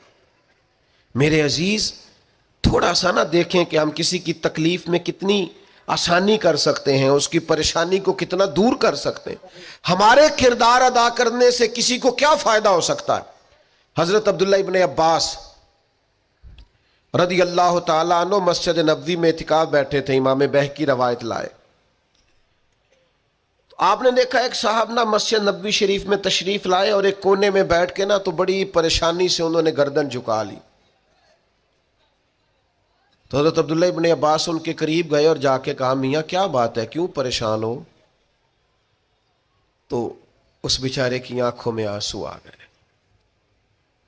رو کے کہنے لگے مقروض ہوں, ایک وعدہ کر لیا تھا کہ آج پیسے لوٹاؤں گا, آج میرے پاس رقم نہیں بنی. اب وہ صاحب آئیں گے اور پھر مجھے سخت جملوں سے نوازیں گے, تکلیف میں ہو. مقروض بیچارہ قیدی ہوتا ہے. فوراً حضرت عبداللہ ابن عباس حضور علیہ السلام کے چچا کے صاحبزادے, میرے کریم محبوب کے عظیم صحابی حضرت عبداللہ ابن عباس فرمانے لگے میں اگر چلوں تو تیرا مسئلہ حل ہوتا ہے؟ انہوں نے کہا حضور کمال ہو جائے گی. تو 1 منٹ نہیں لگایا, حضرت عبداللہ ابن عباس مسجد سے نکلے, جوتے پہن لیے, جلدی سے وہ سائل بولے, کہنے لگے حضور رکیے گا رکیے گا, شاید آپ کو یاد نہیں رہا آپ اعتکاف میں تھے, شاید آپ بھول گئے آپ اعتکاف بیٹھے ہوئے. تو اب حضرت عبداللہ ابن عباس کی آنکھوں میں آنسو آئے, فرمانے لگے میں بھولا نہیں, مجھے یاد ہے, مجھے اعتکاف یاد ہے. اور پھر حضور کی قبر نور کی طرف اشارہ کر کے کہنے لگے ابھی زیادہ دیر نہیں ہوئی کہ میں نے اس مزار میں آرام فرما محبوب سے خود سنا ہے کہ جو کسی بھائی کی مشکل میں اس کے لیے آسانی کر دے گا اللہ 10 اعتکاف کرنے سے زیادہ ثواب عطا کرے گا. تو 1 کا ثواب لوں کہ 10 کا لوں؟ میں تیرے ساتھ چلتا ہوں تاکہ مجھے بڑے اعتکاف کا ثواب ملے. یہ وہ تعلیمات ہیں جو نبی کریم نے عطا کی ہیں, یہ وہ تعلیمات ہیں. یہی ہے ذوق عبادت کی انتہا ساگر, یہی ہے ذوق عبادت کی انتہا ساگر کہ غم حیات کے ماروں کا احترام کرو. جو دکھوں میں گھرے ہوئے لوگ آئے نا ان پر توجہ کرو. جو آزمائشوں میں ڈوبے ہوئے لوگ آئے ان پر توجہ کرو. ہمارے رشتہ داروں میں، ہمارے دوستوں میں، ہمارے محلے داروں میں، ہمارے جاننے والوں میں بہت سارے لوگ ایسے ہوتے ہیں جن پر آزمائشیں آتی ہیں، وہ تڑپ تڑپ کے ان کا مقابلہ کرتے ہیں، لیکن ہم آگے بڑھنے کے قابل ہوتے ہیں، بازو تھام سکتے ہیں، تسلی دے سکتے ہیں. ہم توجہ نہیں کرتے. اتنی بڑی تعداد میں آپ آئے ہیں، اتنے سارے لوگوں میں سے اگر ہم چند بھی بدل جائیں کہ آج کے بعد ہم اپنا رویہ بدلیں گے، لب و لہجہ بدلیں گے، انداز بدلیں گے، ہم اپنے ذاتی اخراجات کو تھوڑا سا کم کریں گے. آج کل مسئلہ ضروریات کا نہیں، خواہشات کا ہے. کھانا تو سب کے یہاں چلتا ہے، لیکن مسئلہ یہ ہے کہ اچھا کھانا پکا ہوئے بھی ہو تو رات کو فاسٹ فوڈ کھانا ہے. کپڑے بہترین ہیں، پھٹے نہیں، کچھ بھی نہیں، لیکن یہ کہ ڈیزائن بدل گیا ہے. لیکن یہ کہ میں پہلے بھی پہن کے فلاں جگہ پہ گیا تھا. لیکن یہ کہ وہ کیا کہے گا کہ اس کے پاس ایک ہی جوتے ہیں، ساری زندگی بندے راضی کرنے پہ لگا دی اور وہ پھر راضی نہیں ہوئے. کچھ ٹائم لگا رب رسول کو راضی کرنے پر. کچھ دیر کے لیے اللہ کی رضا والے کام بھی کر. تو تھک گیا ہے بندوں کو مطمئن کرتے کرتے، کچھ نہیں بنا. یہ کچھ لوگوں کو شوق ہوتا ہے نا، میں مشہور ہو جاؤں، میرا نام ہو جائے. تو آپ جتنی مرضی تصویریں کھینچ لیں، نہیں مشہور ہو سکتے. یہ تبھی ہوگا جب کریم چاہے گا. ان الذین آمنوا وعملوا الصالحات سیجعل لهم الرحمن ودا. رب کہتا ہے جو ایمان لانے کے بعد نیک عمل کریں گے میں لوگوں کے دلوں میں محبت پیدا کر دوں گا. یہ کوئی وجہ ہوتی ہے، یہ کوئی حکمت ہوتی، یہ کوئی سبب ہوتا ہے. اللہ تعالی ہمیں معاف کرے اور ہمارے حال پہ رحم کرے، ہم اس کے بڑے عاجز بندے ہیں. لیکن لوگوں سے نہ عزتیں چاہیں، ایسے کام نہ کریں. آج کل آپ یقین کریں بعض وزادار لوگ بھی سوشل میڈیا پہ وہ حرکتیں کرتے ہیں مشہور ہونے کے لیے جو چہرہ دیکھ کے لگتا ہے کہ یار تجھے تو یہ زیبا نہیں تھا، تجھے تو یہ نہیں کرنا چاہیے تھا. خدا مجھے ایسی خدائی نہ دے کہ اپنے سوا کچھ دکھائی نہ دے.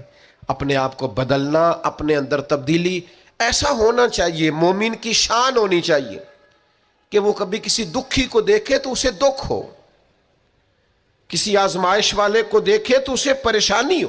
مومن کا دل نرم ہونا چاہیے.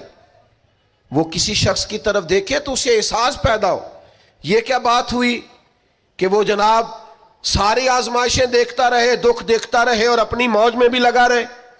تھوڑا سا دیکھیں قبیلہ مدر کے کچھ لوگ نا، یہ نسائی شریف میں حدیث موجود ہے، قبیلہ مدر کے کچھ لوگ حضور کی بارگاہ میں آئے تھے.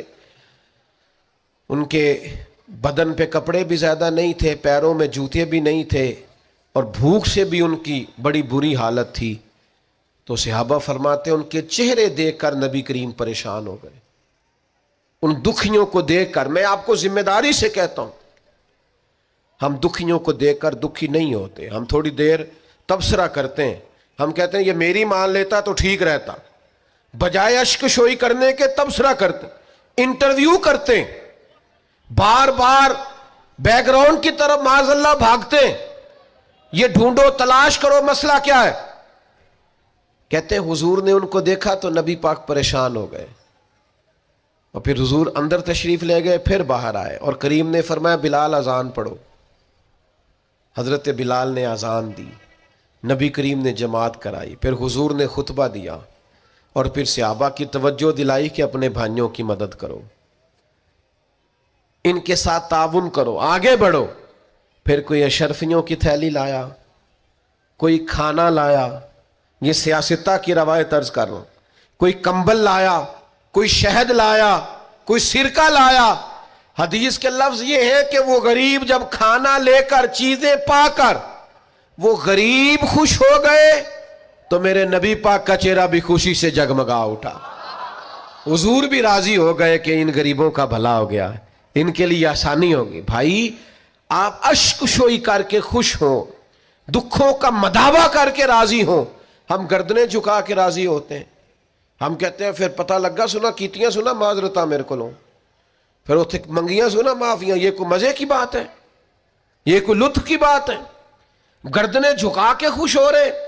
حضور کے سامنے تو جب قریش مکہ نے فتح مکہ کے دن گردنیں جھکا دی تھی نا، اس دن بھی میرے کریم نے فرمایا تھا جاؤ تم سے دوسری بات ہی کوئی نہیں کرنی, تمہارے ظلموں کا کوئی صفحہ الٹنا ہی نہیں, جاؤ میں نے تمہیں معاف کیا.